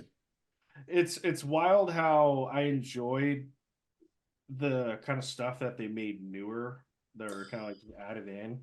Because did you watch all the ending, like that bonus ending of all the after the episodes? No, I don't believe like they explained each episode. Oh, a few of them. You should watch them all, of the ones you haven't. I like how they explain, because the creator of the game is also involved in the show, I think. And so they explained why they added things in there. And I don't know. No, I thought I like they the add-ons. I like yeah, I think the additions really explained. I love how they explained how Ellie became immune. Yeah, I think it was And I thought it more of made like sense. it was predictable. And since I played the Last of Us game like 3 times through, Mm. I wasn't like surprised if that would make any sense. Or I was like, like, oh, he's gonna do this, because the last episode was like extremely on point with like the game, which is Yeah. fine. But I was just kind of like hoping for something a little different, if that makes any sense. Oh, really? Yeah. Yeah, it's a weird feeling that I had. See, I had to go back and watch the cutscenes from the game because it's been so long since I had played it. Yeah, I don't know. I thought the show was really well done. No, still a very well made show. It's better than a lot Yeah. of stuff out there. Like, I like the part with the two guys, because they didn't explain that much in the game, right? Like his whole life. Like he was gay in the game, and didn't it was he presumed. explain that he had okay? Because I thought in the game he said that he had like a lover or whatever that died or something. Yeah, they touched on it, but I feel like it could have went either way. Like it's not like it's like, oh yeah, he's got a gay lover in the game, but then also it's like, was this just a companion? Like I could meet somebody off the street, we hit it off, but we're also in survival mode, so we're just gonna be like partnered up for fucking like 5 years because Right. And essentially that's like kind of what happened. I mean, the way they explained it, like yeah, I mean that's exactly how that happened, but they just both happened to be, or not happened to be, they both were gay. Yeah. That was the difference. So, but that episode was very impactful. Great episode. Like, yeah, it was. Best episodes of television I've ever seen in my life. I didn't think I'd enjoy it as much as I did. It really like. I just like how it like took away from the whole like zombie stuff. Like you're in just like this kind of their life, not in the zombie apocalypse, and then it just draws you right back in. Yeah, it was really good. It's very. It kind of like it was very enjoyable in moments. It slaps you back into reality that like, okay, cool, yeah, they are alone, and you know. Yeah, great storyline though. Have you watched The Last of Us, Bert? I have not. Have you watched Halo the series? I watched a season 1 that was I would say, hold on, let me check my notes. I have it down as yes, poo garbage. And so I have decided not to watch any more of it ever again. Bert, can you watch The Last of Us? Do you have HBO? I do have HBO. Can you watch it? Just watch the first episode. And if you don't like it, then you don't like it. But it's basically no. I can tell. No, I'm gonna text him every day. Did you watch it? I think even my parents have watched it. It's so good. Even if you haven't played the games before, watch Shogun. I really need to watch Shogun. That still. I don't have FX. It's so good. Like I read the book. Yeah, it's very good. The book is like, I'm not kidding, this big. Yeah, it's huge. So it's a podcast can't hear me. It's like one of the thickest books I've ever read. It's just ginormous. Yeah, and I loved the book. The book was great. And they came out with a Shogun like made for TV movie, like maybe in the 80s. I don't know. And I watched and I was like, this is okay. By okay, I mean this is pretty bad. And so now everything I see for these clips, I'm saying like, man, this looks so good. And everything I'm reading, it's like, it sounds so good. I just got it. It's on FX, right? That's why it's a good show. Yeah. Like, does FX? I used to say this about AMC, but does FX make bad shows? Even if they have like a single season show, it's still probably really good. Yeah, they do. What was that fucking biker show called? No, that wasn't Sons of Anarchy. Sons of Anarchy. You didn't like Sons of Anarchy? It was okay at first, and then just became really unrealistic. I never watched Sons. I watched Mayans, and I would say the first 3 seasons of Mayans were good. Then the last 2 seasons, they have 5 seasons of it. The My thing, last like, season was so bad. It's like, dude, you guys just gave up. Holy shit! Like, Sons of Anarchy was good, but it wasn't realistic. Like they were just murdering people left and right with no repercussions, and just I don't know. I think that's what happens when you just Maybe I'm expecting too much. I can see that, yeah, but that's I know a lot of people that like Sons.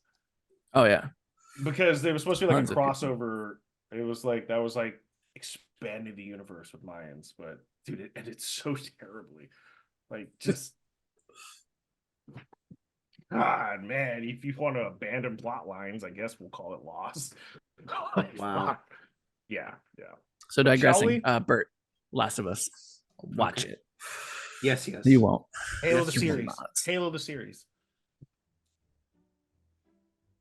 Ooh. Halo the series. Halo the series. How I would much rather run a Halo campaign with us eventually in JARdon and tell our own Halo story that's exciting and fun than watch hold on, checking my notes again. Yes, a poo garbage of poo garbage. Oh, you know what I'm gonna do? I wanted to do next time when we play Helldivers, because after I dropped my parents off last night, I jumped in my car and my playlist was on random, and out of like the 3,000 songs I got on there, it's like the final countdown came on. Oh, wow. And I was like, oh man, I could play this when we call on the extraction. I'll just record this, and then when we're dropping down, I say you play it when we call the extraction plane. That'd be dope. Yeah, I could do that. Like, yeah, cool. I'm down. I just have to learn how to. I need to buy some editing software or just download some editing software. Yeah. All right, Mirkwood, Forest of Mountains. All right. So I have an asterisk next to this one because we technically did not explore it. Oh, fudge. You're right. But we are here. Where's the little, I can mark it up. We're here. I should get my notes. What's his name? Jim? 2 M's or something? Died. Yeah. It was Jim. I wish it was Jim. He bled out. So anyways, it's the aftermath. Spiders are dead. Everyone's kind of catching their breath. Do you guys want to do anything? Say anything? Jim was a good man. Dead. Let's pack up camp and carry on now, shall we? Brody's like, yes, we have treasure to seek. I take a moment to go my way up to Radol. And it's kind of like if there was the fire and there's like the aftermath, right? It's me. I want it to like circle cone of trust, right? Or what's it called? Sidebar, yeah, right? Sidebar. Where I'm kind of like leaning in and I go, Radel, I must admit that battle, something was off. I don't know. It was not the best of my capabilities. I will do better next time. But I must ask a question, and I apologize if this comes off too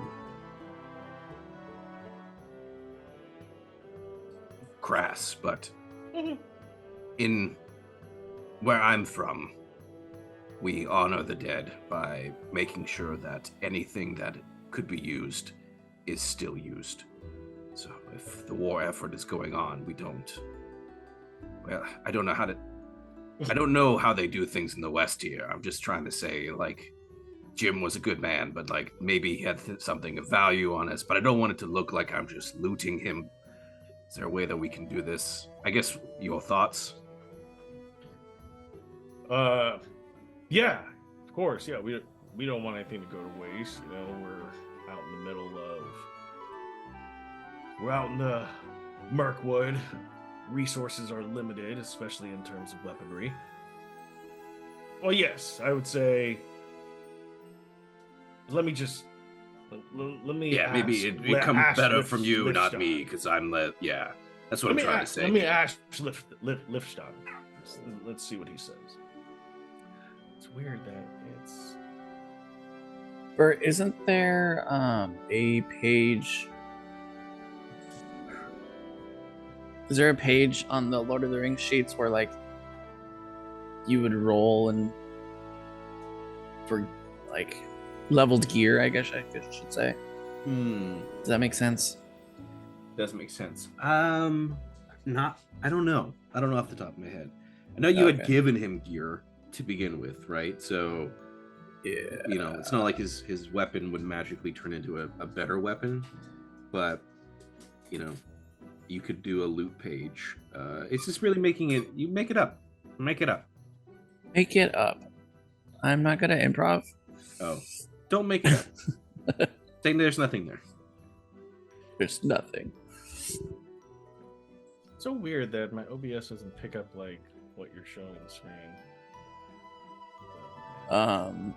Because what's your OBS selected on? Well, it's fixed on the page that we're on the screen, or the it's fixed on Zoom. It's fixed on Zoom. I would think that it would pick it up then. Yeah, that's what I'm saying. Because like it just shows a blank screen, but I can see us three. Odd. Oh well, as long as we can see ourselves, people might be like, "Yeah, what the fuck?" Okay. Liftstun, may I have a word? Yes. What is it? As you knew Jim better than I and better than Two M's. He was a good man, good farmer, yes, hard worker. Yes, not a hard fighter, but that's okay. What was that? I start like kicking dirt onto like the fire. We're gonna put it out and move out soon. It sounds like. Would it be crass if we check to see what supplies that Jim had on his person to help further our efforts? Not at all. We need as much as we can gather for the fight to come. Of these two orcs, goblins, whatever they are. And once we are done seeing what supplies there are, we will bury the body. If that's okay with you. Yes. Okay. It sounds good. I'm gonna turn to Brewmill and go like thumbs up.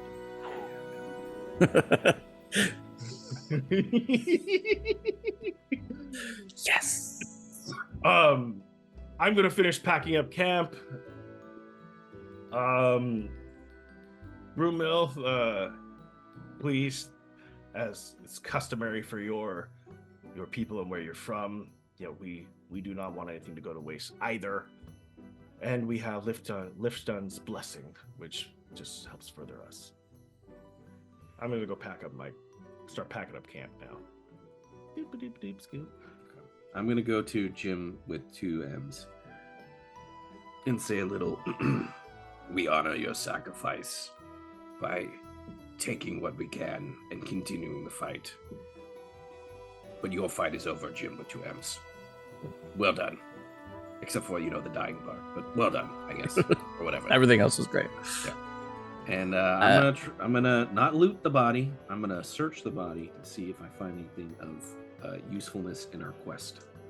Be like Red Dead 2, your honor goes down. God, it is so above game. Sorry, it is so hard to keep the honor like bad in Red Dead. I'm still playing through it right now and trying to do 100% on it. But you are. You're crazy. I do one good thing, like give somebody from camp like the mirror or the harmonica that they want, and then my good level's like, pew!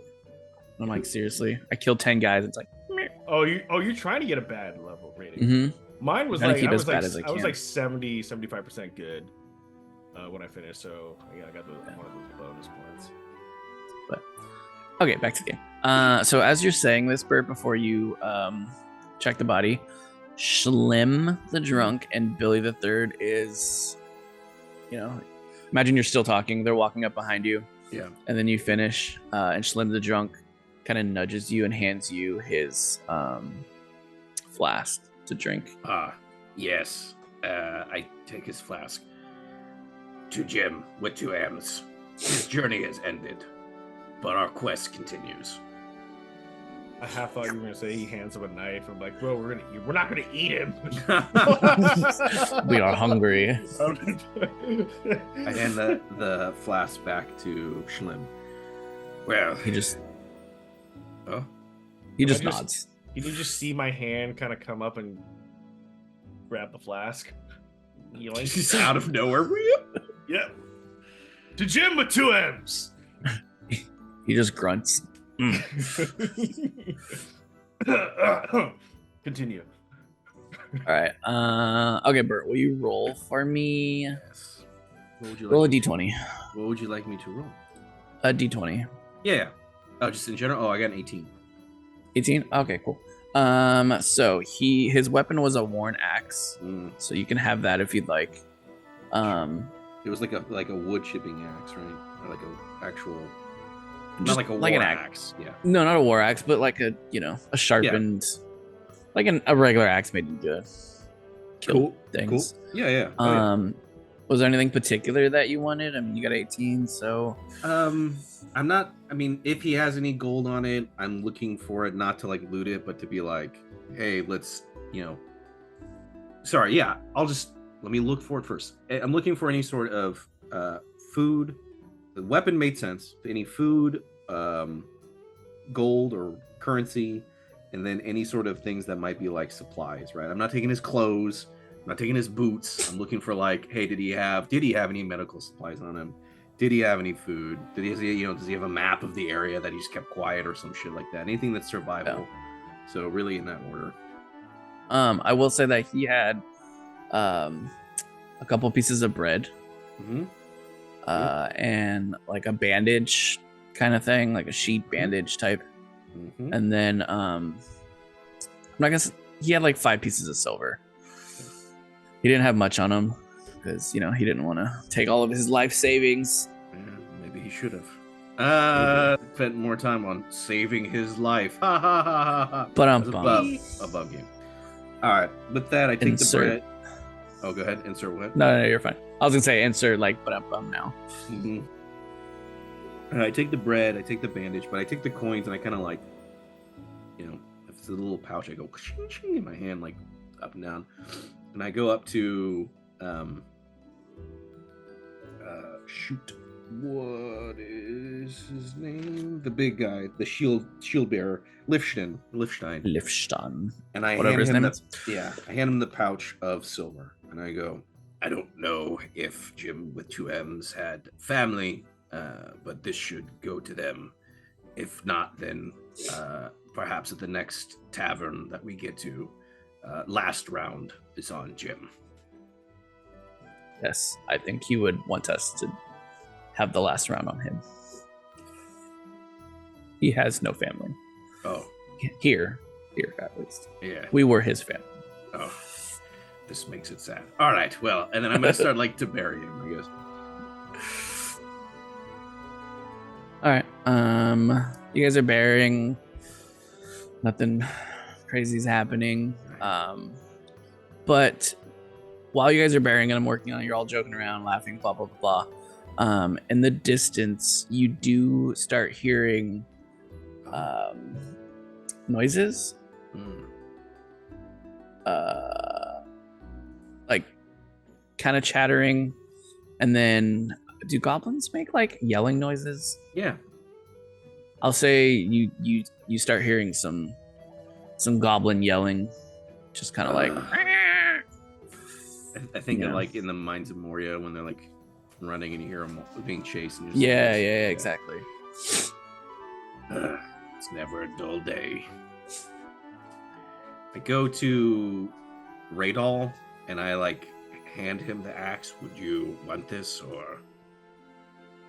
I'm gonna look at it. I'm like, it's a little bit more than I need at this moment, so I'm going to. But I will suggest Maybe JARdon should take the axe, as he only has a pitchfork. Ah, yes. Wait, we do have a JARdon. All right, well, there you go. JARdon. Would you like this? An upgrade to honor Jim with 2 M's? An upgrade? I like my pitchfork, but thank you. Like I said, you're doing just great with that pitchfork there. Maybe the little elf that can't shoot the bow might want it. Oh, no, I won't give this to Brody. That's just asking for danger. All right. If he misses a bow, that's one thing. If he misses with his axe, that's just... Now we have an elf that can't shoot his bow because he cut off his arm. Suit yourself. I have no need for it. All right. Reluctantly.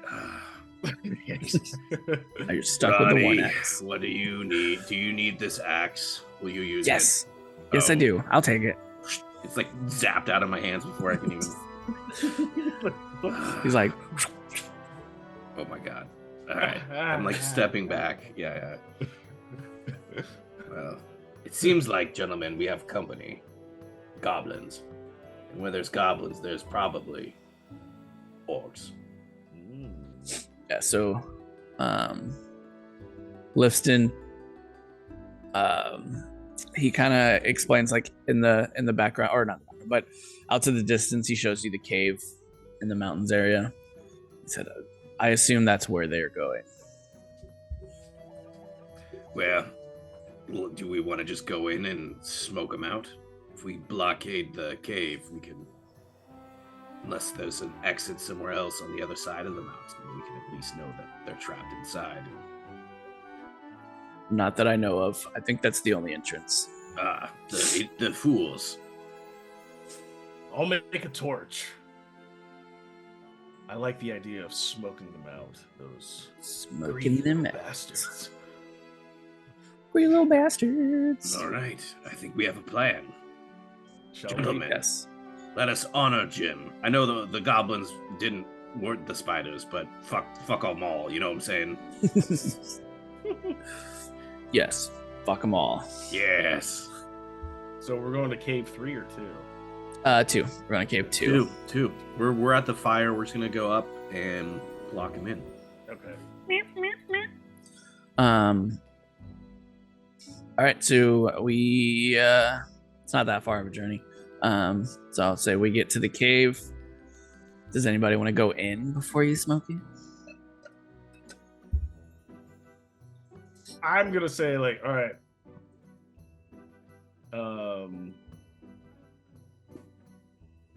Brody or JARdon, can you hold this torch for me while I go grab more brush and sticks? And I would like to find what? Brody takes the torch. Brody, you have in hand axe. With his axe. Yeah, no. Why don't you go with? I'm like looking at Radal, not even though I'm talking to Brody, I'm looking at Radal with like the most like shit-eating grin. Why don't you go with Radal and help him get that wood with that wonderful axe that you have? Great thinking. Leave the torch with JARdon. I give the torch to JARdon. Walk off with Radal. I just want to tell Brody, like, we're looking for light sticks, some dry brush, and then also if there is a leaf or a big part of a branch that has a lot of leaves on it, so we could fan the smoke in, then I think we're on the right track. Excellent. Yes. So I believe I saw some. No, there's no map. I saw some west of the cave. So far. Oh, you're good. I saw some west of the cave. Yes, shouldn't be but a few paces. Let's go. I'm gonna get my shield out and all my gear as if I'm getting ready to fight, and I'm like staying at like the cave entrance. So I'm not going in. I'm like outside of it, and I'm looking for, like, you heard him. Everyone, get to work. But I'm trying to, in case anything starts running out, I want to be like the initial lookout for anything coming out of the cave. Okay. All right. Well, you're looking out. Brody and Radal is gathering sticks and woods and stuff. Lipston and Gerard, which I totally forgot about Gerard. I'm not gonna too. Jim, Billy, and Slim the drunk are also just kind of gathering around in front of the cave, getting ready.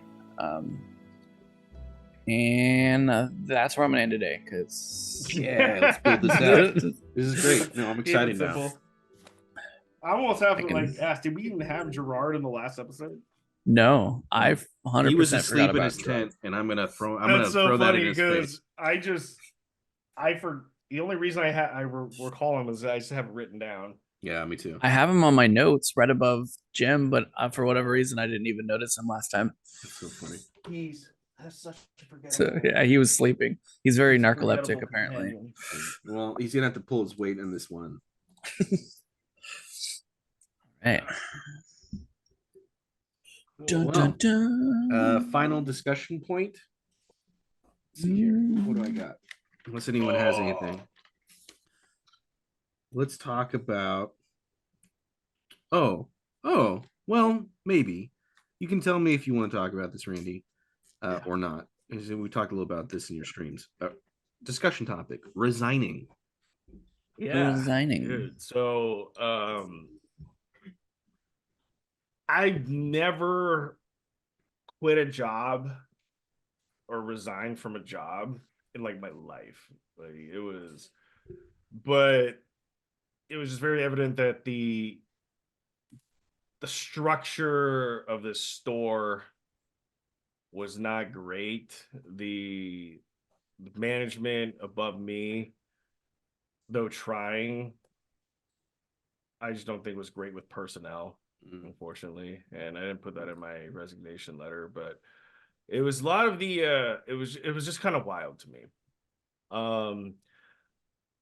Like I just didn't feel that there was enough support. Yeah. I was by myself to try to like within like 2 weeks, I was like just by myself trying to just run the store. I'm like, I've never been like thrown to the wolves like this. And I feel like I'm just like a body.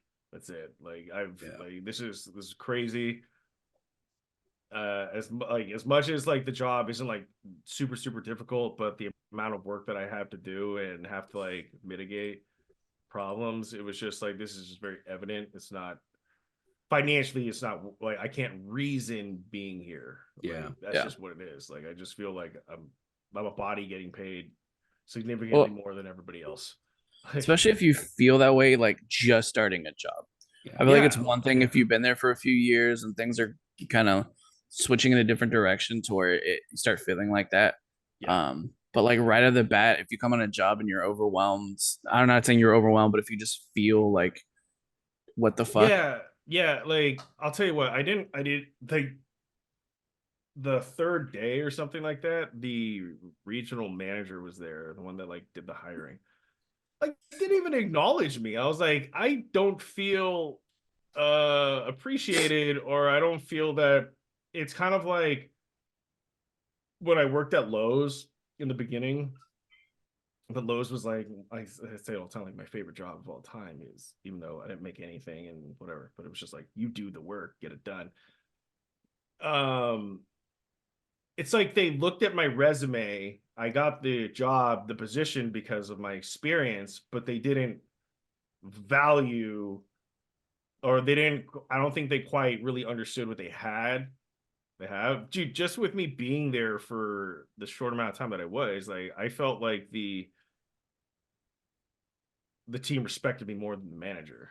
Yeah. And that's crazy to say. Like, that is crazy. There's nothing to her or anything like that she was doing like a bad job, but I think she was trying to rule with like fear and write-ups and all these things where I'm like, let's just talk. You got a problem? Like, but it became so stupid that to the point where, like, dude, the 4 people called out in one day and 1 quit. I was like, dude, like, what's going on? Like, I can't, like, so now I have to try to help. And here's one thing I learned about management. That's why I didn't like bend over, break my back about it. You're not going to fix everything in one day, but you can't really fix anything ever if you don't have people there. Correct. And now I'm doing not a job that's beneath me, but now I'm spending a lot more time at the cash register. I'm like, dude, you're paying me this money to just be here. I got like other work I need to do. Yeah. Like I have like a task that was given to me. Yeah. Like there's specific tasks that, you know, get the store in shape for like X, Y, and Z. And while stuff was kind of coming along, like knowledge wise, and knowledge is just knowing where things are. That's really like just knowing where things are is huge. But the big one was I did not have a great taste after like the district. I even told the manager, I'm kind of blown away that the regional manager just couldn't even say hello. Yeah, that's kind of crazy. And I told her that, and then I think she just told the regional after that. I was like, oh, turn, oh, you like over? I'm like, it seems so forced and fake right now. Like I want to leave right now. Like I wanted to quit like right then. I was like, this is like you can't give me the respect. You put me through these interviews and you can't give me the respect. Like just say hello and introduce. Yeah, like you don't have to have a conversation, but yeah, I feel like as a fake hello, like as like, a leader, hey, like good to see you here. Yeah. But as it's an like acknowledgement, I don't want to have to say way. it. Like it's like I how don't are you liking the job? Yeah. And I felt that the manager definitely valued me being there because of me just showing up for 2 weeks in a row on time and all these things. Probably the only consistent person that actually did their job. Like one of two, right? Yeah. Right. And it was like, oh my God, that's crazy. Like, so I know she valued that. She wanted to show me more and all these things, but I just was seeing very evidently, like, dude, like, okay, so the Petaluma store is open still. Like, I'm kind of like, I was up for either a store or this, and I didn't get the store. So that kind of made me like question things. Yeah. I'm like, oh, the other stores in Nevada's open, but I'm here at a lesser role. Like, I'm not trying to be too greedy or say I deserve that, but I know I could be there like making a difference because it's not my show. Yeah. That was the biggest thing. It's not my show. So I don't have, yes, I have authority over the individuals beneath me, but I'm not like harping orders. I'm still getting a feel for the area. Yeah. But it's not my show. I can't start making like corrective, active like changes myself because it's her show. And I have to respect those boundaries. So, yeah. 100%.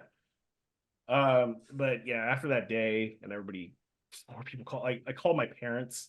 I'm like, I need to like, can we go out and get some dinner? Like I need to talk. Like this sanity check. Wild, you know. They're talking me off a cliff. I got on the phone with my girlfriend. I'm like, I don't know what I'm doing here. This is insane. And then I think that was my day off Thursday, and I was like, I don't know, like I don't know if I can do this. Like and then I think by then I had already just consciously checked out. Like like I'm done. I have some other irons in the pot. Yes, this is like guaranteed work right now. You know, it helps obviously, but it just wasn't enough for me to like constantly stay. And then so I even got dressed, you know, and I don't like the fact that I'm dressed more professionally than the manager is. I'm like, yeah. There were times I was just wearing a t-shirt, but I'm like, yeah, dude. I mean, I'm tucking my t-shirt in. I got a belt. I got slacks. Like, yeah. I looked the part. Like, people are coming up to me asking me questions. Like, I just, you know, I looked the part because I like wearing a collared shirt and all these things. Yep. The position, like, I just do.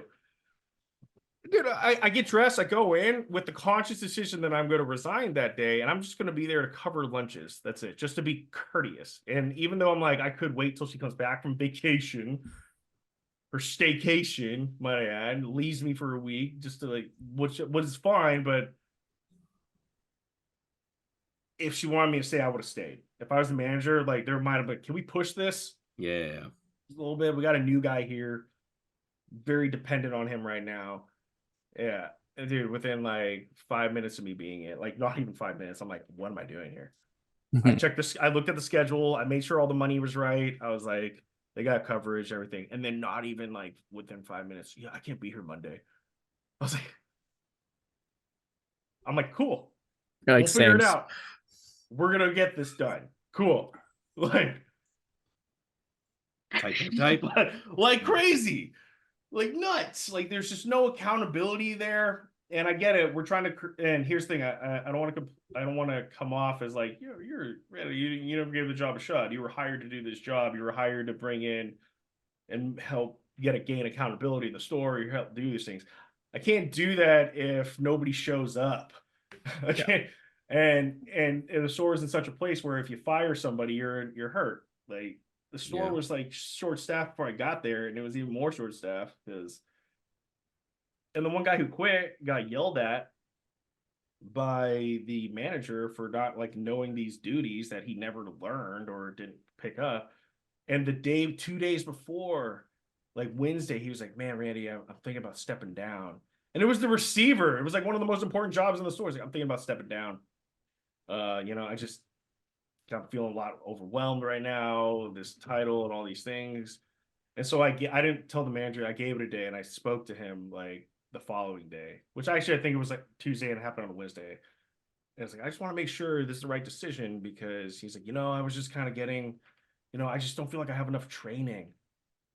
I'm like, yeah, no, I understand, dude. And like, I'm having this empathetic conversation with this young man, and the day on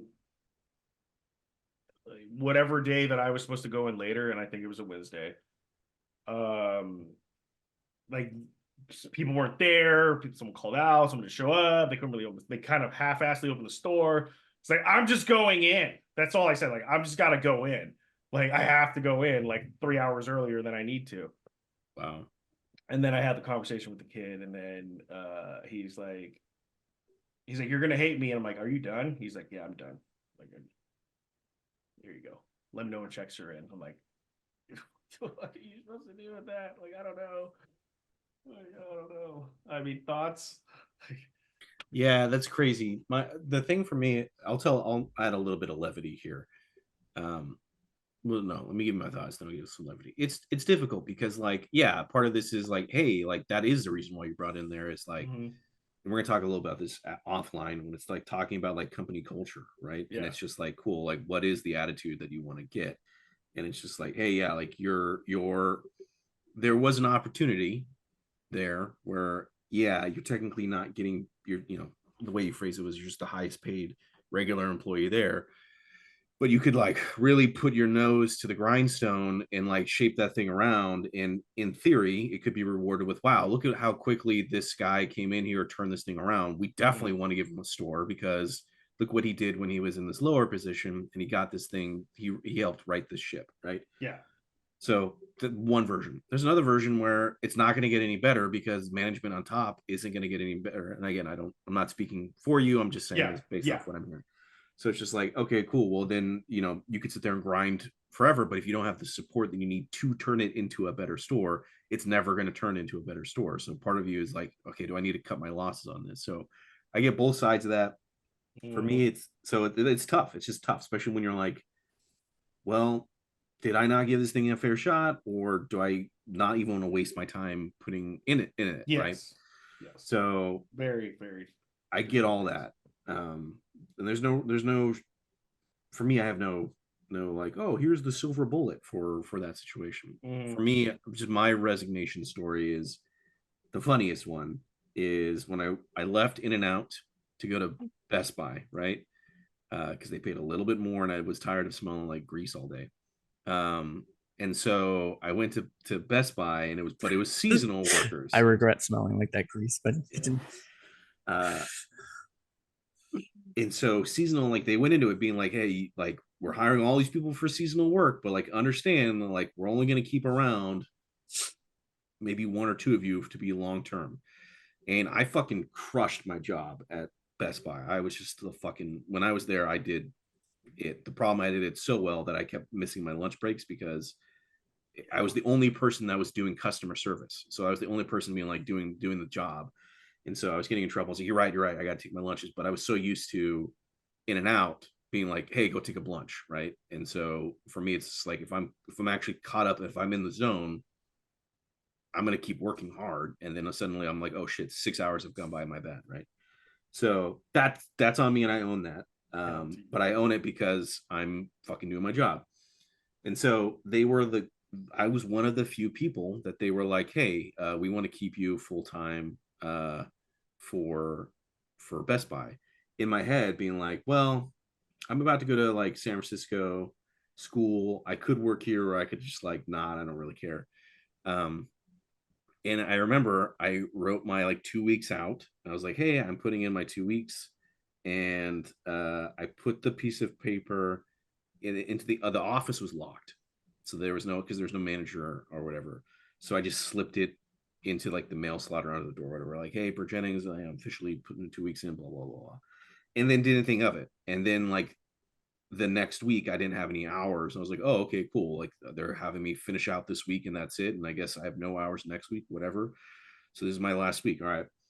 And then I go in for my final paycheck and I go to, I'm not an employee. In my mind, I'm not an employee anymore. I'm just like walking in and I go to the thing, to the office, and I knock on it. They're like, yeah. And it's like, yeah. So I'm here. I just never got my last paycheck. Like, what's going on? They're like, what do you mean? And I'm like, well, what's your, whatever, what's your name? What's your ID number? And I go, cool, great. And like the person comes back furious. She's like, you haven't reported for work for like over, a week or whatever. Da, da, da. I was like, yeah, I put my 2 weeks in and then I wasn't scheduled. So I assumed that you hadn't scheduled me because you didn't schedule me for work. And it's now after that. They're like, well, who did you talk to? Like, da, da, da. And I said, I gave an official form. There's nobody here. I put it in the office. And then y'all did. So the part that's fucked up is they literally just didn't schedule me for a whole week just because they decided not to, like, or decided to. They had nothing to do with me putting my 2 weeks. I'm like, so you just didn't want me to work for a week? That's kind of fucked up. So glad you kept me around, I guess. Yeah. So in my head, I was like, that's, but it was just, I saw the confusion in this person and they were so angry because I assume this is my equivalent of like you're, and this person, they were like maybe training to be an assistant manager, doing whatever. Like, we've been scheduling you, haven't been showing up. I was like, I quit. I don't work for you anymore. Did they not call you? No, nobody called me. Call, nothing. Nothing. That's what I'm saying. Nothing. So I was sitting there being like, okay, you guys really dropped the ball on this because somebody should have been like, hey, where are you? And now I'm here. And so it was just the funniest thing in my head being like, wow, this is a shit show. I need to get out of here. Yeah. But yeah. It was definitely with that other store. It's definitely a two-sided sword. It could have went both ways, but I viewed it as, I'm gonna do a lot of grinding. I don't foresee this getting better. Well, and I think like at this stage and age in your life, and I know of me for sure, I know you're the same. We both worked enough jobs to where if I start a job and I have this feeling that it's gonna be a hard pass, I'm out. I'm not stressing myself out over a job that I know is not gonna go anywhere and it's not gonna benefit me. Yeah. And it was, and I told the manager, I'm like, look, you've been dealt a shitty hand. Like, you really have. And it's hard, but I just can't rationalize for the pay and the mental at this point. The mental health is huge, like, to do this. Yep.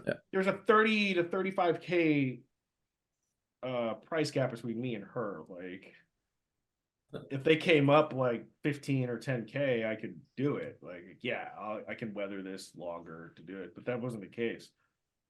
And not saying that she doesn't deserve it because she's running all over the store, but also you haven't had a day off in like whatever weeks because your salary, which I don't mind being salary, but because this ship is, it's like the ship is sinking and they're trying to like reinflate the ship to prevent sinking, but it's just like staying in this dead water. It's in like in the Dead Sea. The salt's bringing, like, it's the only reason it's up is because of the salt. Or the water's clogged with bodies. It's just, but at the end of the day, like, it was a tough decision. I didn't come to it lightly. It was more of the like I wanted to do at the beginning of that week, but I pushed through a few more days. I really wanted to wait till the manager came back because I think it would have just helped more. Because you could wait a few days. I'm like, man, at this point, no, I can't. Yeah. And also, I didn't. I will say this: I didn't want to get off at fucking 12 o'clock at night again, and get home at 12:30 and have my whole like just patterns ruined. Like, getting off at 12 in the morning is like fucking wild, dude. Like, just wild. He says. Well, also, Dalton, you work like you're used to it, like, or you. I got up at 7 in the morning. Oh man, that's crazy. But like for me, it's just like I could focus on my store and produce sales there like right now. But did I ever tell you my resignation from In-N-Out in Texas? No, what? No, refresh. I didn't tell you that. Maybe so, but it's been a while. It's been a while. I was all starring in Texas with In-N-Out. And I was doing order taking. I'm trying to remember what they call it. And this little kid, probably 8, 7 or something, whatever, he comes up, he's all, "Oh, my name's Dalton too. Can I have your name tag?" And I'm like, "Sure, whatever." I didn't think anything of it. So I gave him my name tag. After I finished the order, I go to one of the managers. I'm like, "Hey, can I get a new name tag?" This little kid came up and wanted mine, so I gave it to him. And they like freaked out. They're like, "Why would you do that? It's part of the uniform, yada yada yada." I'm like, "Well, I have extras at the hotel, but if you could just give me one and I don't know, make up a name or something, whatever." Like a label maker. Yeah. Well, yeah, I was like, "Can you just anyone? Give me some. Yeah. Because we used to do that. We used to put our name, a label on our name, and tell and they're like, "No, we can't put labels on it because you're an all-star and you're supposed to be, completely presentable." Yeah. And I literally was like, "Okay, give me someone else's name tag. I don't care. I can be that person." And I can't remember what we ended up doing, but anyways, they're all pissed off and shit like that. And then a little bit after that, I felt deep inside that they were like ragging on me. They put me on fries and wasn't giving me any help, and it was just a shitty, put me on potatoes and everything. And the manager was just giving me a really hard time. And so I was working fries, and I'm like, "All right, I'm gonna quit after the shift. I'm done." Yeah. And so I did. I went back to my hotel and I texted my manager friend chick or whatever who's also in charge there, and I'm like, "I'm quitting. Yeah, gonna leave. It's not worth it." And I even sent an email because I'm friends with Lindsay Snyder on Facebook.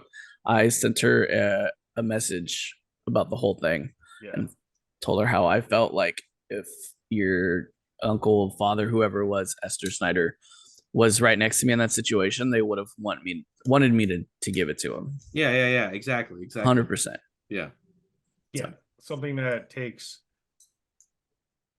what, like 30 seconds to make, 10 cents. Yeah, it costs the company like whatever cents. Just give me a name tag with Jam with 2 M's. I don't know. Yeah, exactly. Yeah, Billy with 3 L's. And you just made the kid's day. Like, yeah. Here's the thing that's crazy to me is the butterfly effect of this, which is to say that if you felt that way over that, then it's probably safe to say that who knows when you would have been like the writing was on the wall, right? Yeah. But if you look at the facts, that 8-year-old kid cost you your job. I mean, not really. I could have stayed. No, I was done. No. He was the catalyst that caused you to leave. Was worth it because I was done with In-N-Out at that time. Yeah, exactly. That's what I will wanted. Right? Yeah. All starring is pretty much the lifer, bro. I did too, but they stopped giving me or they wouldn't give me insurance. I was turning 26. I wasn't going to be able to be on my parents' insurance anymore. Mm-hmm. And I asked Ben, I was like, "Hey, I need to go full time so I can get insurance." He's like, "I can't give you full time." So I'm like, "All right, bye." Yep. I went back after I quit in Texas, by the way. What'd you say? What'd you say, Randy? Dude, my cat is like taking a massive dookie right now. And nice. Farting. Lucky you. Right now. He's not the only one that needs to, so I'm gonna say I gotta go bad. JARdon the mess. JARdon the mess. JARdon. Also, Randy said, I think only managers get insurance. Is that what you said? Yeah, dude, only managers full time? Or there's only a handful of people. Oh, that's wild then. Yeah, I don't know. I don't know. I remember because they were talking about how you would get health insurance when you went full time. I remember that. Yeah. Yeah. Anyways. All right. JARdon the mess. Later.